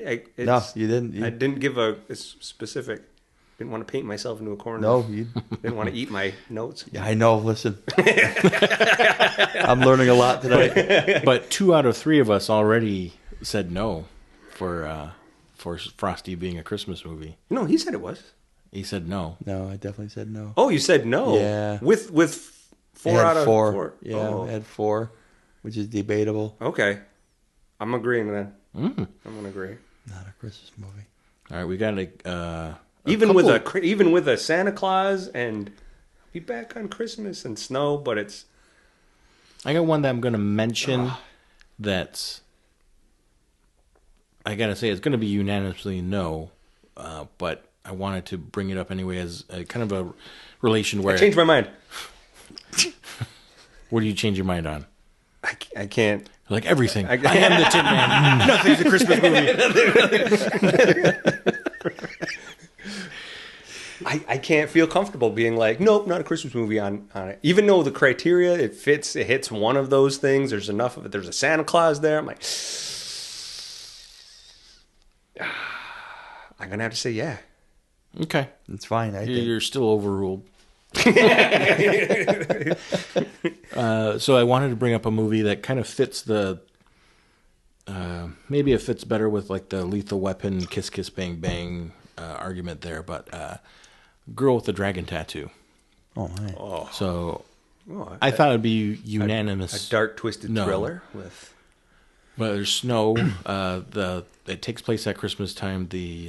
At the end, it wouldn't be our main character, but The detective? Lizbeth. Yeah. What is her last name? Salander. Salander. She's been kind of like this robotic, anti-emotional character that can't connect with anyone. And by the end, she finally connects with Mikkel. Yeah. And she actually gets him a Christmas present, but she looks in the window and sees that he reconnected with His ex. his ex, Yeah. and she throws the Christmas present away. So it's kind of like a dark, I don't want to say form of redemption, but she's trying to learn how to appreciate friendships and I feel like it more or less solidified her right. So like she got to that point though that she you know, she opened up a little bit just to be shunned. right, and you know that was kind of the the whole essence of her character was that there was no, that's just who she is. There's she's got no luck when it comes to having warm, feel good relationships with anybody, and that just kind of put the that just solidified The nail in the coffin. Yeah. Okay. So I wanted to just bring that up because I didn't think anyone would argue for it. Yeah, I don't think I can make that stretch. I got a couple, maybe 3. Okay. And Good movie though. Super cool movie. Yeah. That's David Fincher. Solid thriller. Now this movie I threw on here, but it wasn't in the list of movies that I asked you guys if you saw. But Just Friends with Ryan Reynolds. Have you guys seen that? I did see that I one. did not. That's a good Oh, one. Okay. I won't go too deep into it, but like Is that Ryan Reynolds and Amy Smart? I think it's Amy Smart. I don't remember the girl. That sounds right. Okay. But it's a guy who was made fun of for being like overweight as a younger fella, and then comes back home He to was kind like of be best like, friends with the "Look at me." real hot chick was real best friends with her.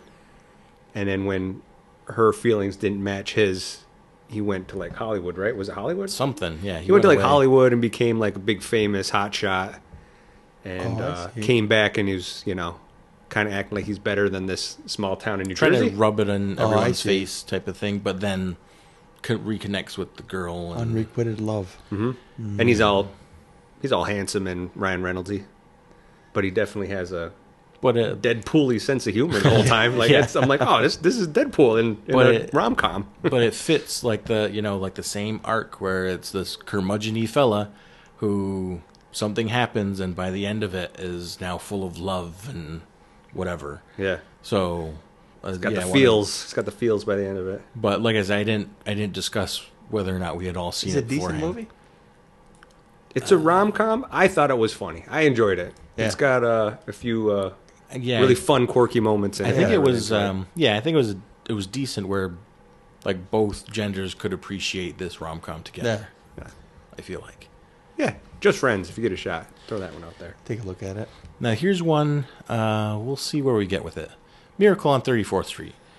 And I had asked this one about the Christmas time again because it does take place. It starts off Thanksgiving, right? The Macy's parade. Yeah.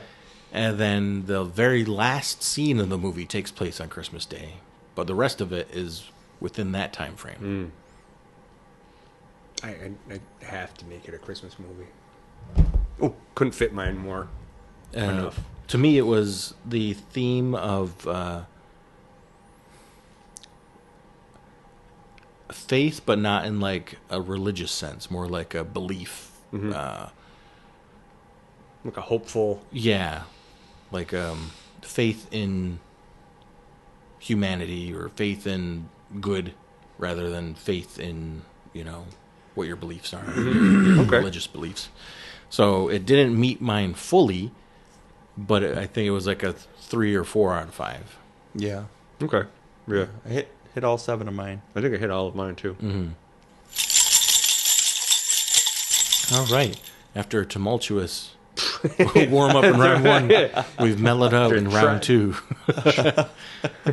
I'm a Tumultuous- defeated man. tumultuous I'm a beaten man. warm My up in tail's round- between my legs. I'm just like, yeah, That's guys. fine. Yeah. That's fine too. Sounds good. Sounds great. Where are the bells?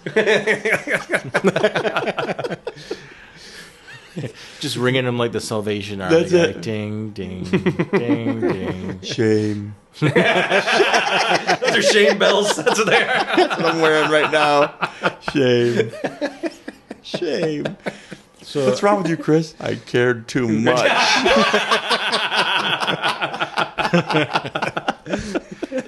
It's a social experiment all along, and I've been broken. we got enough time to build you up before Christmas. Yep. Couldn't do You this too broke me close to down. Christmas. it's one of those. Again, I didn't plan it. We didn't plan it, but something happens that just supports like what we're saying, and we talk about change perceptions and everything. And I'm glad I could serve a purpose. Tin Man and KMax have a Freaky Friday moment right in front of me. And not the kind you'd hope for. That's awful. It's horrible. I don't even know what that means. I don't even know what it means. James is very handsome. Fine. Fine. I said it. He's our answer to Ryan Reynolds.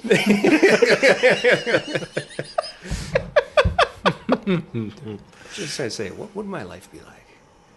It would be awful. And it's an English teacher. Horrible. Just tell Joni I said Kill hi. kids.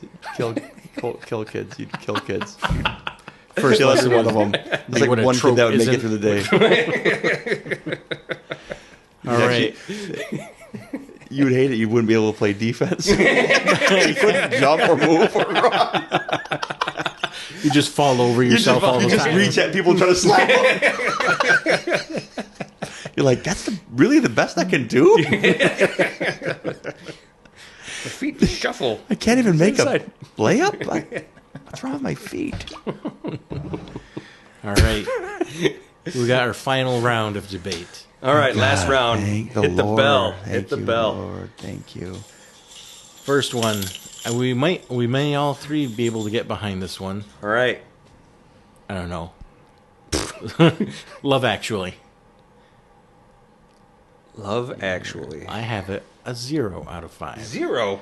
Because I think I hinted at it last episode that, the theme is love actually. Or love actually is everywhere. And it talked about different forms of love. But, using Christmas, though, Christmas time, gives a feeling of encompassing love, where you couldn't set this thing at Valentine's Day because then it would favor romantic love. You want to include all forms of love. Love for your friends, romantic love for your children, love for your parents, love for your siblings. And then what I appreciated, though, which it doesn't, because the main theme doesn't focus on this part, but you've got unconditional love when they're going to the kids' play and it's the nativity. So them including the nativity to me is a shout out to unconditional love with God's love and all that. So I appreciated that they included that, but it wasn't strong enough for me to say that this is a Christmas movie because its themes were geared more towards love rather than Christmas. Okay. It hit 2 of mine, maybe 3. So either way, it's not. Okay. Okay. I think it hit enough on mine. Just it being settings, enough Christmas elements involved, and my tropes theme, but it being love is still going to fit something of mine. And honestly, like, I think the women were nothing more than like figurative, like pylons. Almost, right. Almost just goals, and then that's a different episode altogether. I even missed my cue there.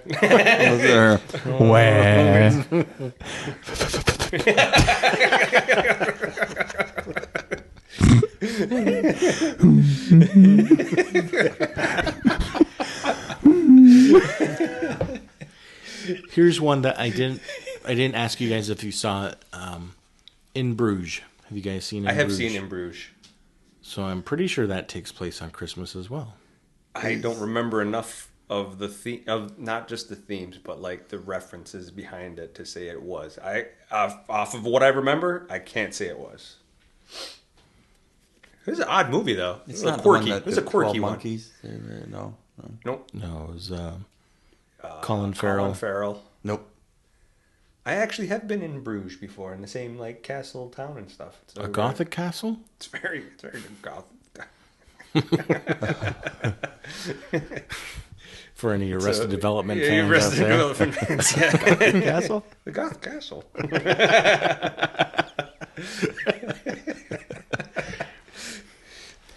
All right. But because not all of us have seen it, I'll move on to Home Alone 2. Surprisingly, with how I looked at it through my criteria, only scored a 1 out of 5. Really? Because I felt that you could tell the story without mentioning Christmas. You can say that, you can try hard for other ones, but this one is pretty easy to just say that Kevin missed a flight.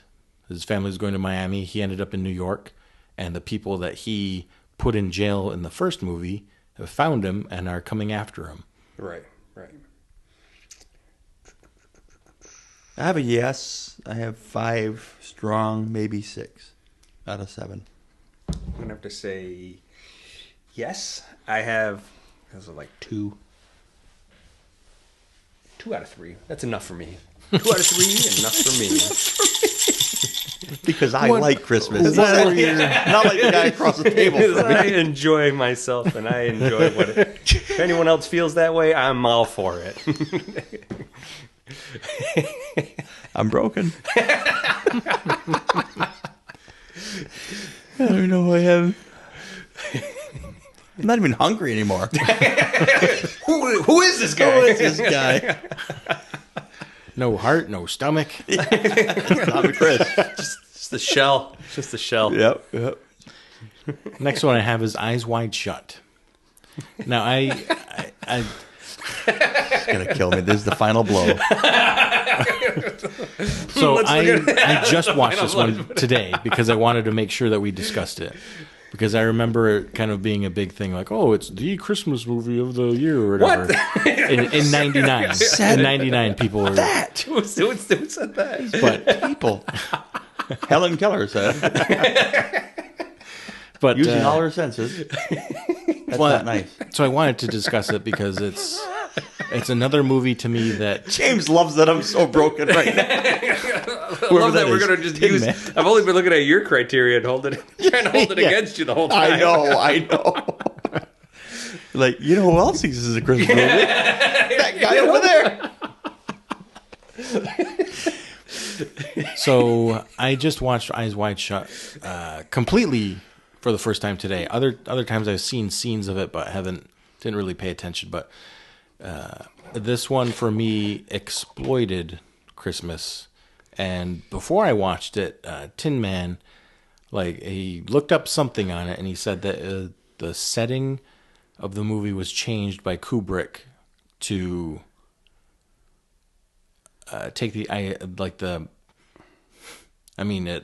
basically to exploit Christmas, like the feeling of it, where you're feeling, I think, rejuvenated was the term that you looked up, or part of the quote that you looked up. Yeah. To enhance that feeling about our character. And so I watched it, and mainly what it took from Christmas was the visual aesthetic as I guess as a symbol for this, what our character's going through. So the lights, the Christmas lights were a big thing. The Christmas trees were a big thing watching this movie. And I feel like we could go deeper into this movie for an episode in the future, but its topic is pretty, I guess it'd be tough for three married men to talk about this movie and what it portrays. And it's two married, a man and woman married, and then they talk about being, not having affairs, but thinking about affairs and thinking about other people, and if they would ever act on it, and if they would be faithful, and so it kind of, something happens to our main character, and it kind of spins him out of control a little bit, and you get a sense of if he's trying to just get revenge, or if he's viewing this as a free pass to act on some urges or thoughts. But the trees kind of, for me, the Christmas lights were kind of a symbol for that fantasy of, for lack of a better way of explaining this, the fantasy of having an affair, or fantasy on being able to be with someone else. Oh, so you're trying to hijack the feels? So, yeah, so the Christmas lights, that fantasy, that dreamlike state that he introduces early in this movie, where they're at the Christmas party and it just feels fuzzy. We talked about E.T. having the same fuzziness in the movie to create like this dreamlike atmosphere. And I feel like that's what Kubrick made in the beginning, along with when Tom Cruise is walking the streets and everything's dreamlike in the middle of the night, just, lights in the background and kind of a surreal feel to it. And there's like one scene where he's walking down the street and it feels like he's walking in front of a green screen. And so it's just very dreamlike.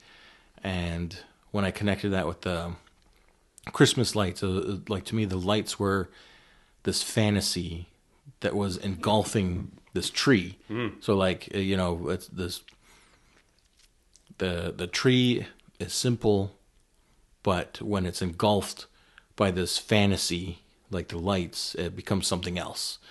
And you had this you had Christmas trees show up in all sorts of scenes, but the only time you didn't is when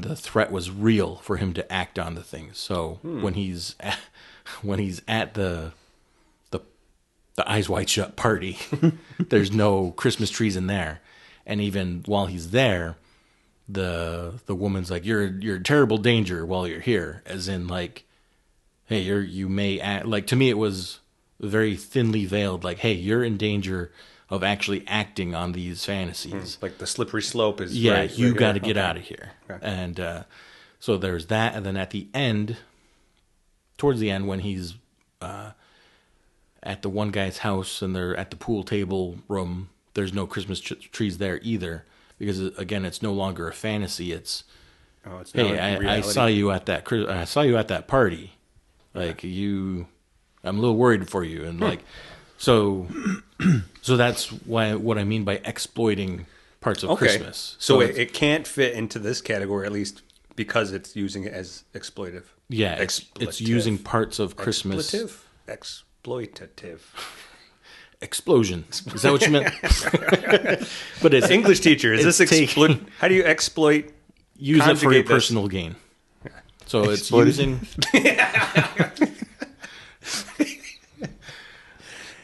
I'm a broken man. So Kubrick is using the Christmas trees like specifically, but of course you can't have Christmas trees without it being Christmas time. Yeah. But on top of what you looked up as well with the Christmas time being rejuvenating and merry and supposed to be happy and But if he's just using that as a like I was saying, like to hijack the feels or to mimic the feeling of the allure of the affair, and then attach that to the Christmas wonder, I get that, but I think that would be exploitative. yeah, he's exploiting it. Yeah. So it wouldn't fit my criteria. Yep, I agree. So that was another example where it may share some qualities and you see Christmas trees on the screen, but what are they being used for? And it's not Christmas. So I don't have that as being a specific thing that it still could be in my what's it called? Mm-hmm. But but the movie itself, I don't know how anyone could see the movie and be like the Christmas movie. Yeah, seriously. So even though I get it has a holiday setting and there's Christmas reference, I'm assuming that there's more other than its setting or other than it's decorative at the in the end, background. they take their daughter Christmas shopping. That's not enough for me though. I know it has two, but I got to fight that one. Right. I can't. Other than it being I guess old inspiration Nick would for say my it is. Yeah, right. Other than it being inspiration for my Halloween Don't costumes. you have room in your heart for Eyes Wide Shut? Is this where you draw the line? If this is the line, I feel comfortable. Very comfortable. This is being the line. I mean, I will die on this hill. I have it as a 1 out of 5, but this is you we're talking about. Oh my goodness. So I didn't expect that one to have a yes. I just wanted to talk about it because I watched it. Just see how much I'd struggle with that one. So we're down to our last three. Number 3, It's a Wonderful Life. On the surface, seems like it should be a very strong... Should be an absolute Christmas movie, but it shares what we've been kind of talking for a few movies now, where it's not the bulk of the movie takes place at Christmas, and you don't get your fill of Christmas aesthetics until the end, because he's about to kill himself, and then that's when the angel takes him, but he's visiting different parts of his life and not so much at Christmas time either. Mm-hmm. It's I wonder if you could say the that dance or whatever. I wonder if you could say that Christmas being at the end, if it hijacks the feels for this one as well. I mean, it's not using it in the negative sense, but it is. I wouldn't say exploiting it, but right. I mean, that's when. But would you? Well, I mean, you couldn't set it at any other time, I feel like. And I can never pronounce the name of the song, but Odd Lane Sing? The Old Lang Syne? Oh, yeah. Yeah. Thank you. Typically saying at New Year's. Yep. So I feel like the movies, I'm assuming he comes back on, Christmas Eve to Christmas Day, like during that nighttime.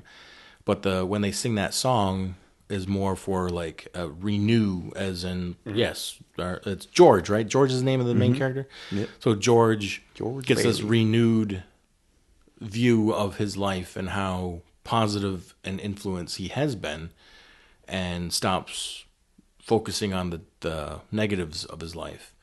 And so they use a New Year's song to kind of reflect that.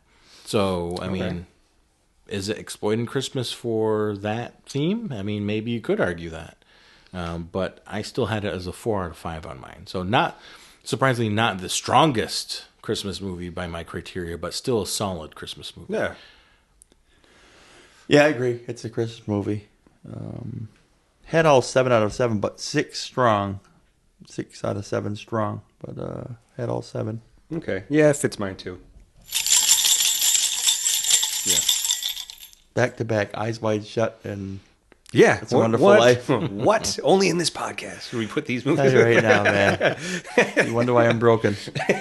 Nightmare Before Christmas. Yeah. So the reason I put this one in, so it hit 3 out of 5 of mine. So it's just barely a Christmas movie to me. Okay. Because it's used to get in the Christmas spirit. At least by many people. Or the Halloween spirit. Mm-hmm. What are the other ones I put? I can't retell the story without mentioning Christmas. Oh, yeah, absolutely. Agreed. Mm-hmm. I think if I go back and forth then with bullet point number 3, must include the theme. Bullet point number 4 is it involving Christmas or just exploiting it to make its theme? Well, maybe it's a 2 out of 5 for me. Maybe it's not a Christmas movie. Oh. Because to me the theme of it. So you're thinking it. So you're saying so your bullet point number 1 it says must celebrate Christmas. You're saying it doesn't I don't celebrate? think it really celebrates Christmas. Because our main character doesn't even fully understand Christmas. Doesn't mean that it's not celebratable. Was there Christmas dinner? Was there Christmas Or you're saying morning? that a Christmas celebration has to occur? Is there a celebration for the holiday? Because I would argue that there isn't. Well, once Saint Nick is able to fix all the presents, when kids getting the presents back, it would be enough to celebrate, right? Okay, so maybe that's 1. I was gonna say, how is that not a So Christmas it's like, movie? So it's like 2 to 3. So it's like very borderline. It'd be like a 50.1%. Okay. Because the main character, so the theme of it is, it talks about fulfillment and one's purpose and finding happiness, and to me those aren't Christmas specific. Okay, and yeah, I can see that. Identity as well. Yeah, yeah. And so So it's a 3. Did you say Boz? It'd have to be 3. I think right? I think it's just barely a 3. So it's just barely a Christmas movie. But if you told me it wasn't, I'd be like, I kind of thought it too. So like I said, the main theme doesn't really fit anything specific to Christmas. And the idea of Christmas, again, we've seen Tim Burton kind of use Christmas in ways that aren't exactly Christmassy. Right. And so for this one, a lot of aesthetics, you're mixing Halloween and Christmas together and they just clash, but in a beautiful way.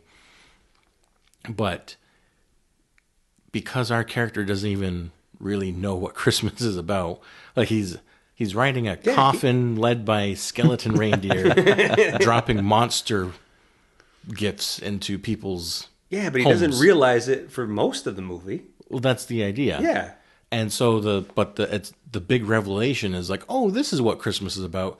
It's this is what makes me feel fulfilled.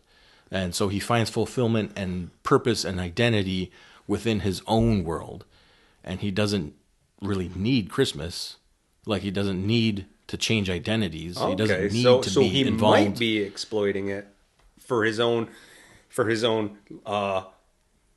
eat, pray, love journey. Well, it's like That's such awesome. well, it's such like with holidays, there's such identity used with holidays. So heart with Valentine's Day and shamrock with St. Patty's St. Patty's Day, and the turkey with Thanksgiving, and the Christmas tree with the. And I'm talking, and this isn't even just me rattling. In general, this is in the movie. These are the symbols associated with each thing. Yeah. So each thing has identity. And that's why I think the theme is more geared towards that than it is to anything specific to Christmas. Because he could have opened any one of those things because there's and that choice. hijacked that holiday Right. to figure out who he really was or whatever. Right. Okay. So that was why it's like, I guess it is 50.1% yes. Yeah. Because like the journey of him trying to discover what Christmas is, like to look into it, like, this is odd. Who's this guy? What's he doing this for? I can do that. That journey itself is like that can be kind of a Christmas thing. Like, it's like, Because he might not even wrap his head around what it is, but Christmas is kind of like that a little bit with us. When you're a little kid, you don't know why all this is happening. You're just kind of along for the ride. You're like, this is cool. Parts of this is really fascinating. I don't fully understand it, but I like the way I feel. I like the people are around, I like the food, I like the gifts. like he goes to the other world. He's like, hey, these people are happy. Yes. I want to be happy too. And not so much, well, what makes them happy? Because even there's a scene where he's doing science experiments to find out what's so good about Christmas. And he can't figure it out. There's a whole scene, there's a whole song about him not being able to understand Christmas. And then even as he's explaining it to his fellow Halloween Town people, residents, he sets out to slay with his rain gear on. That's not what, it sounds like it, but it's not it. I don't know where I was going with that, but I want, Yeah, it's almost like an ethnocentric look on Christmas. It's like, he's not doing it right. Well, he's doing it the best he can. Mm-hmm. He's doing it with the limited capacity he has for understanding Christmas. Yeah. That's almost an innocence to that. That is like, that gives him points. That gives him a little bit more points. I think in the end, him finding out who he is and then Saint Nick being freed and then fixes everything, it still fits all my categories for a Christmas movie. Mm-hmm. But I see where your struggle is, though. Yeah, cool. mine. I don't think it meets mine. It's 3, maybe 4. It's not a very strong 4. It'd be like, but 3, maybe 4. Again, like another 50.1. Yes, it is. It's right around right at that 50%. It's a great Halloween and Christmas movie. Yeah. And it's like you can't even split the difference and go Thanksgiving because it's not Thanksgiving. No. You see it. You didn't go to the turkey tree.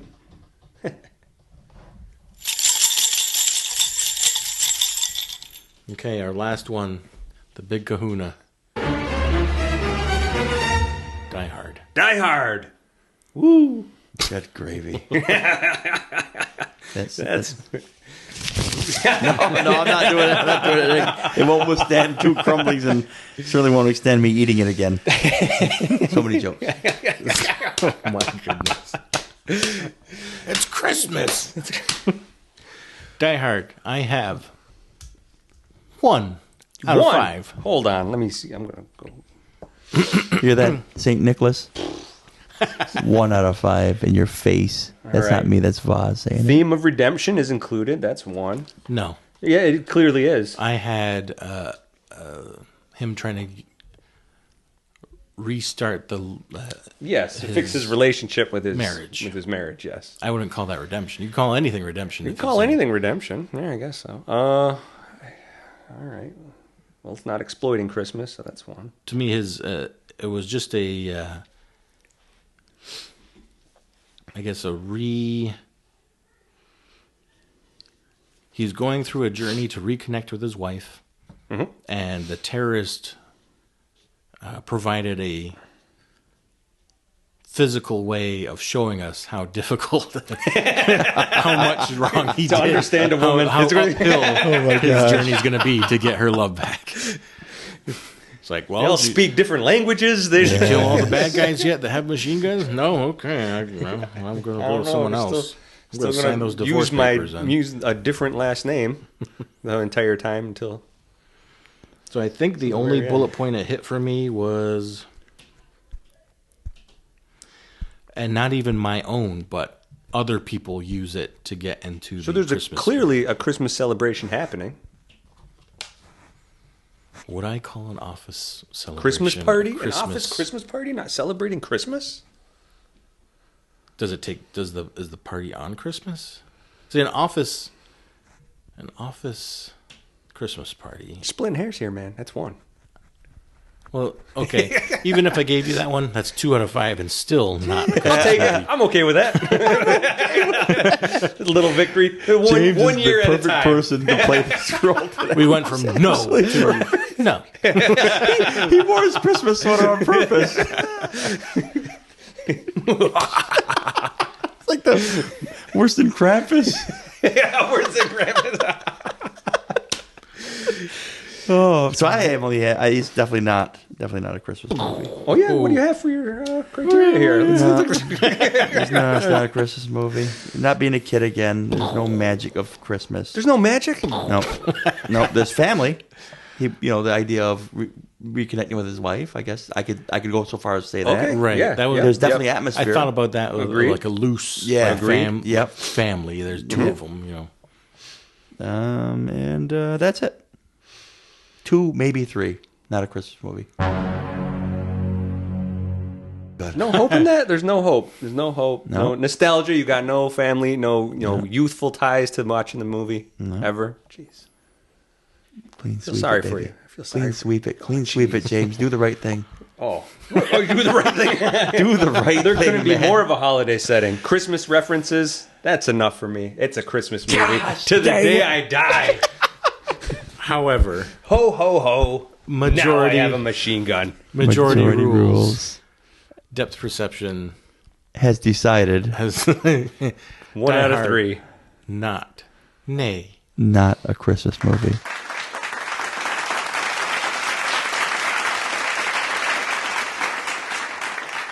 And listen, my sanity's restored in this whole darn thing. My notes hold true. You smell like nachos. He had a dark night. You You know, know, he was there's more- visited by 3 ghosts, and now he's back to enjoying the holiday.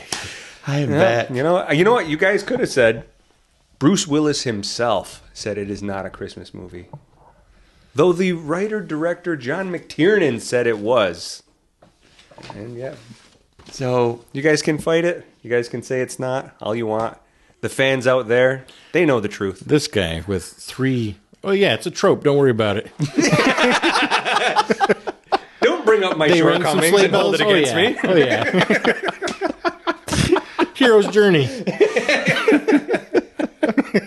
Look how you're dressed. Shut your faces. I'm in my PJs in front of my Christmas tree and a nice Yankee candle. James has never looked more festive I than was he just is right attacked now. by your son on my way in here.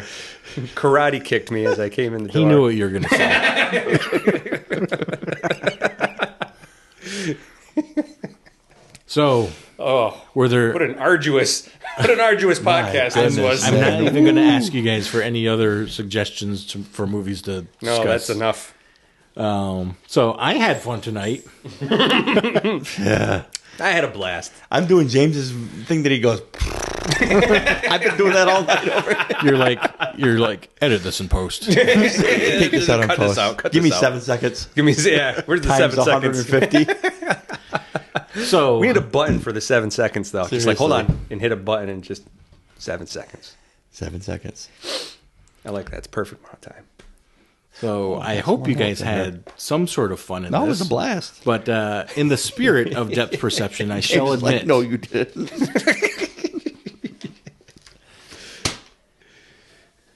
So in the spirit of depth perception, I shall admit, the argument is made up and the points don't matter. What's a Christmas movie anyway? We each have our own thoughts and opinions on what constitutes as a Christmas movie, and guess what? That's okay. So if you think it's a Christmas movie, then it's a Christmas movie. I got no actual valid argument for anyone that watches certain things to get in the mood for Christmas or any other thoughts they have on it. What is it? What's your perception? Is your perception? I'm not here to change your mind about a thing. So, what do you guys? I totally agree. From the word go, this has been a hard exercise because I'm like, who the heck am I to tell anybody what the Christmas movie is? Who am I to tell anybody what Christmas season is or what Christmas is to them? People could have sit around, read a book, drink coffee, and eat chocolate all night. There's parts of the world that celebrate Christmas that way. Right. And I don't. That's Christmas. Very fundamentally, the birth of Christ. There's folks, including my mom, who's wonderful, would say anything outside of that. What are you doing? That's definitely the main thing, right? But Right. man, we do all these other things that are pretty awesome too, that are fun and great traditions. Yeah. And again, to the diehard folks out there, man, I say this, that someone with a bigger heart than me and more compassion and certainly more intellect is right on your side, guys. She agreed wholeheartedly that it was. So much so that on Christmas Eve at their bar, they would show on a loop Die Hard, and anybody who didn't have plans on Christmas Eve could go to the bar and watch Die Hard with them. Which I told her proved my point that it certainly isn't a Christmas movie. We're going to show it in a bar, and people are going to go and watch. To all the people with no families. That's right. But I'll tell you right now, boy, Christmas is, tell people what they watch to get themselves in the spirit is. Everybody got 1 point for me on your rubric because I'm like, they watch it to get into the spirit. It could be whatever they want to watch. If it gets them into the Christmas spirit, man. Yep. And I love the fact that Tin Man fought so harder for that right there, saying, I defend anybody's right to say anything's a Christmas movie right at the onset. I was like, he's going to give the spoiler away. He's going to give it away that. I'll wait till you're done. I'm like, every single thing is Christmas, man. Some people like to go hunting. Some people like to go fishing. Some play cards. We have silly traditions that start on Thanksgiving that my family doesn't do anywhere between outside of Thanksgiving or after New Year's. Mm-hmm. But we do them as often as we can in between those times. Yeah. And people are like, that's too long to celebrate Christmas. I'm like, what are you even saying that anything is too long to celebrate a time where you have hope? You know what I mean? Just a hopeful time and a joyful time, an idiotically optimistic time of year. Man, it is my favorite time of the year. And it's so funny how an exercise like this gets me so angry defensively. I'm like, wait a minute, this is a precious time. This is a precious time. And I know we all know it, and I still can't help myself. I'm eating my notes, So anyway, yeah, I enjoyed it. I thought it was super cool, and I'm glad you summed it up with a bow like that, to say it's definitely we are three guys with three perceptions. And we had the same perception, basically, of what Christmas means to us, and yet we still had different perception of what a Christmas movie is. Yeah. So I can't imagine people that, we talk to strangers that might have a different perception on Christmas altogether, let alone Christmas movies. Oh my gosh, yes. I agree with a lot of people's interpretation of what a Christmas movie can be. But not every movie can be a Christmas movie.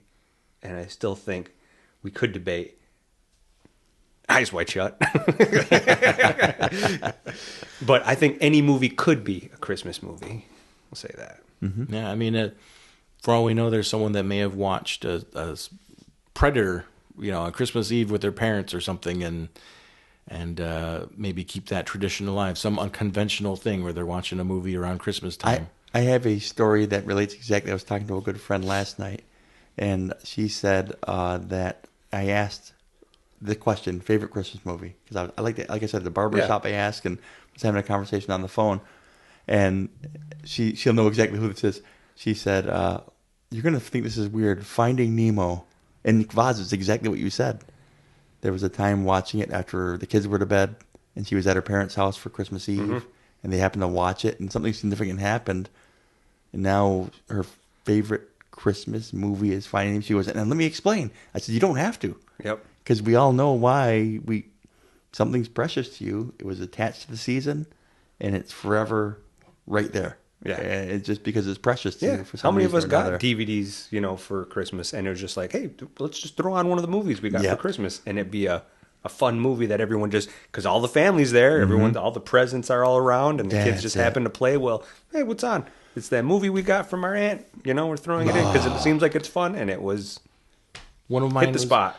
When it's awesome. When movies start to convert to Blu-ray, the first I got a Blu-ray player, and then the first Blu-ray movies I got were for Christmas, and it was Steelbook of The Dark Knight and Batman Begins, and I think there's another Steelbook. So the first one I ever watched was The Dark Knight. It was Blu-ray on Christmas Day after I got it. Oh man, Nice.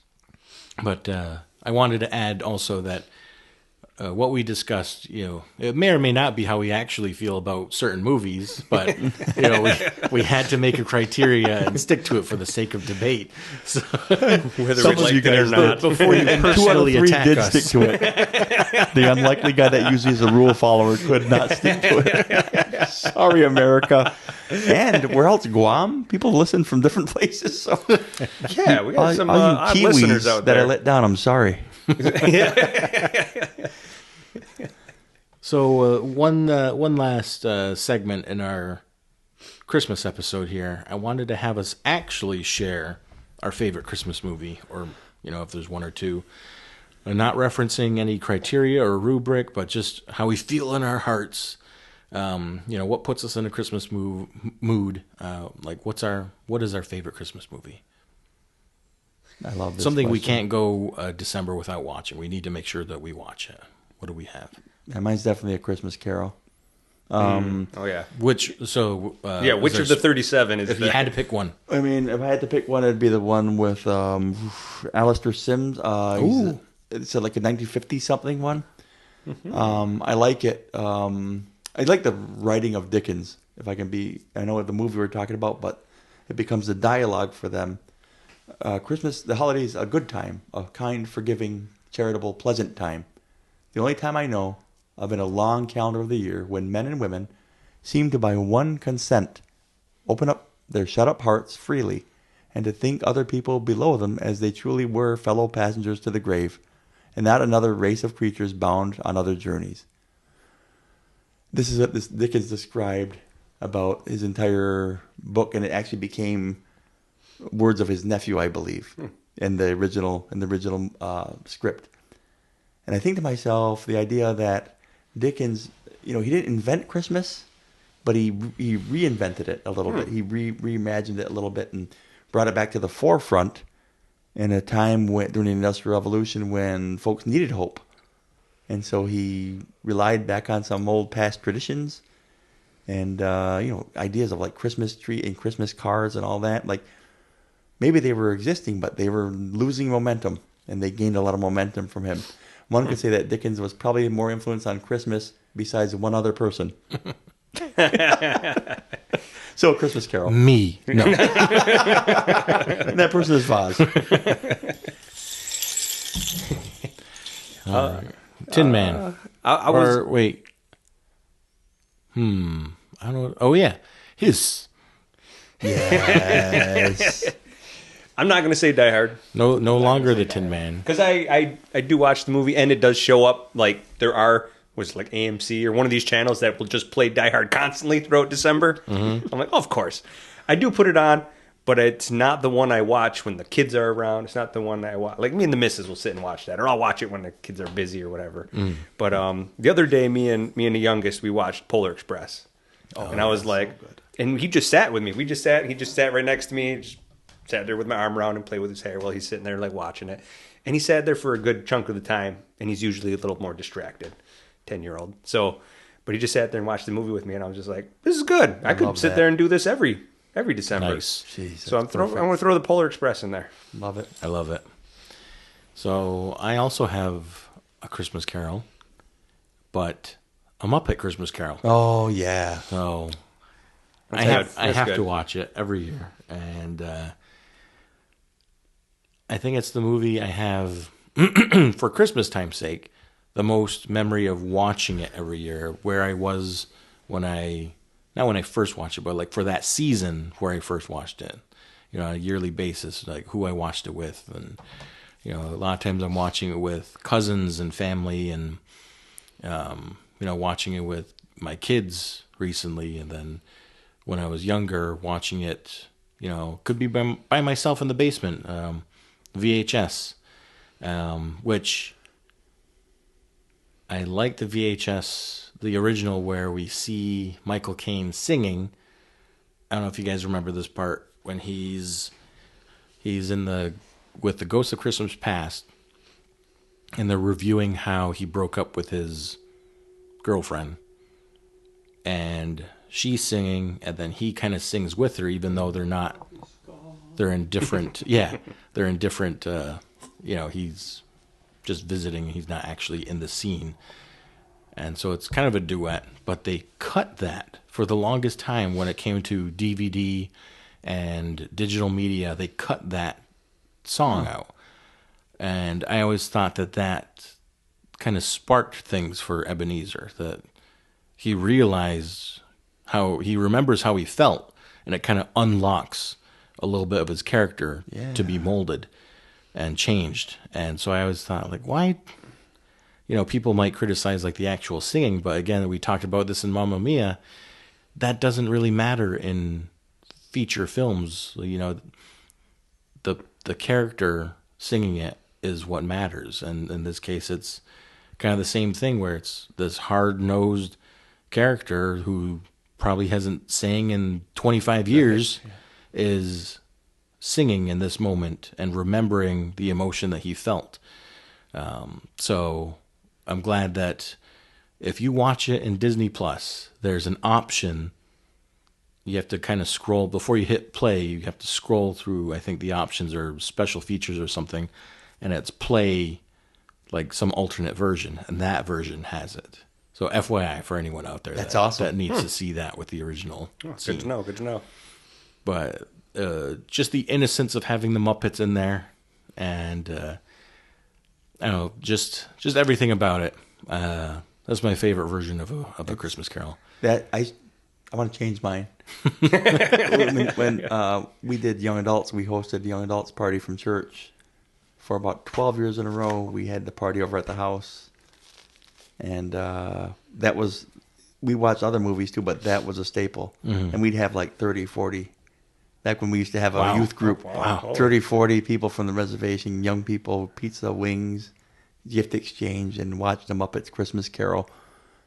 And just it's still one of those movies that just feels. We watched it at the Opera Hall last year. We had it open, come on in. We had popcorn and hot chocolate, and it was super well attended, and people just enjoyed it. It was the Muppets Christmas Carol. And Nice. That's a great version of it. I might have to watch that with the kids. So to force them. No phones. Here's some food. Come sit down and watch this. We have to make a Christmas See me and Voz at the tradition door. out of it. Yeah. All right, kids, time to go to bed. Yeah. But I did have a second one, though. And it didn't really hit until the last, 5 to 7 years. And it is Gremlins. And, I talked about it a little bit earlier, but just the idea that not everyone has the same Christmas that, I say we, I'm speaking on, on the three of us on our behalf. But it's not the Christmas that I've had or the Christmas that you've had. People aren't that lucky to have complete families or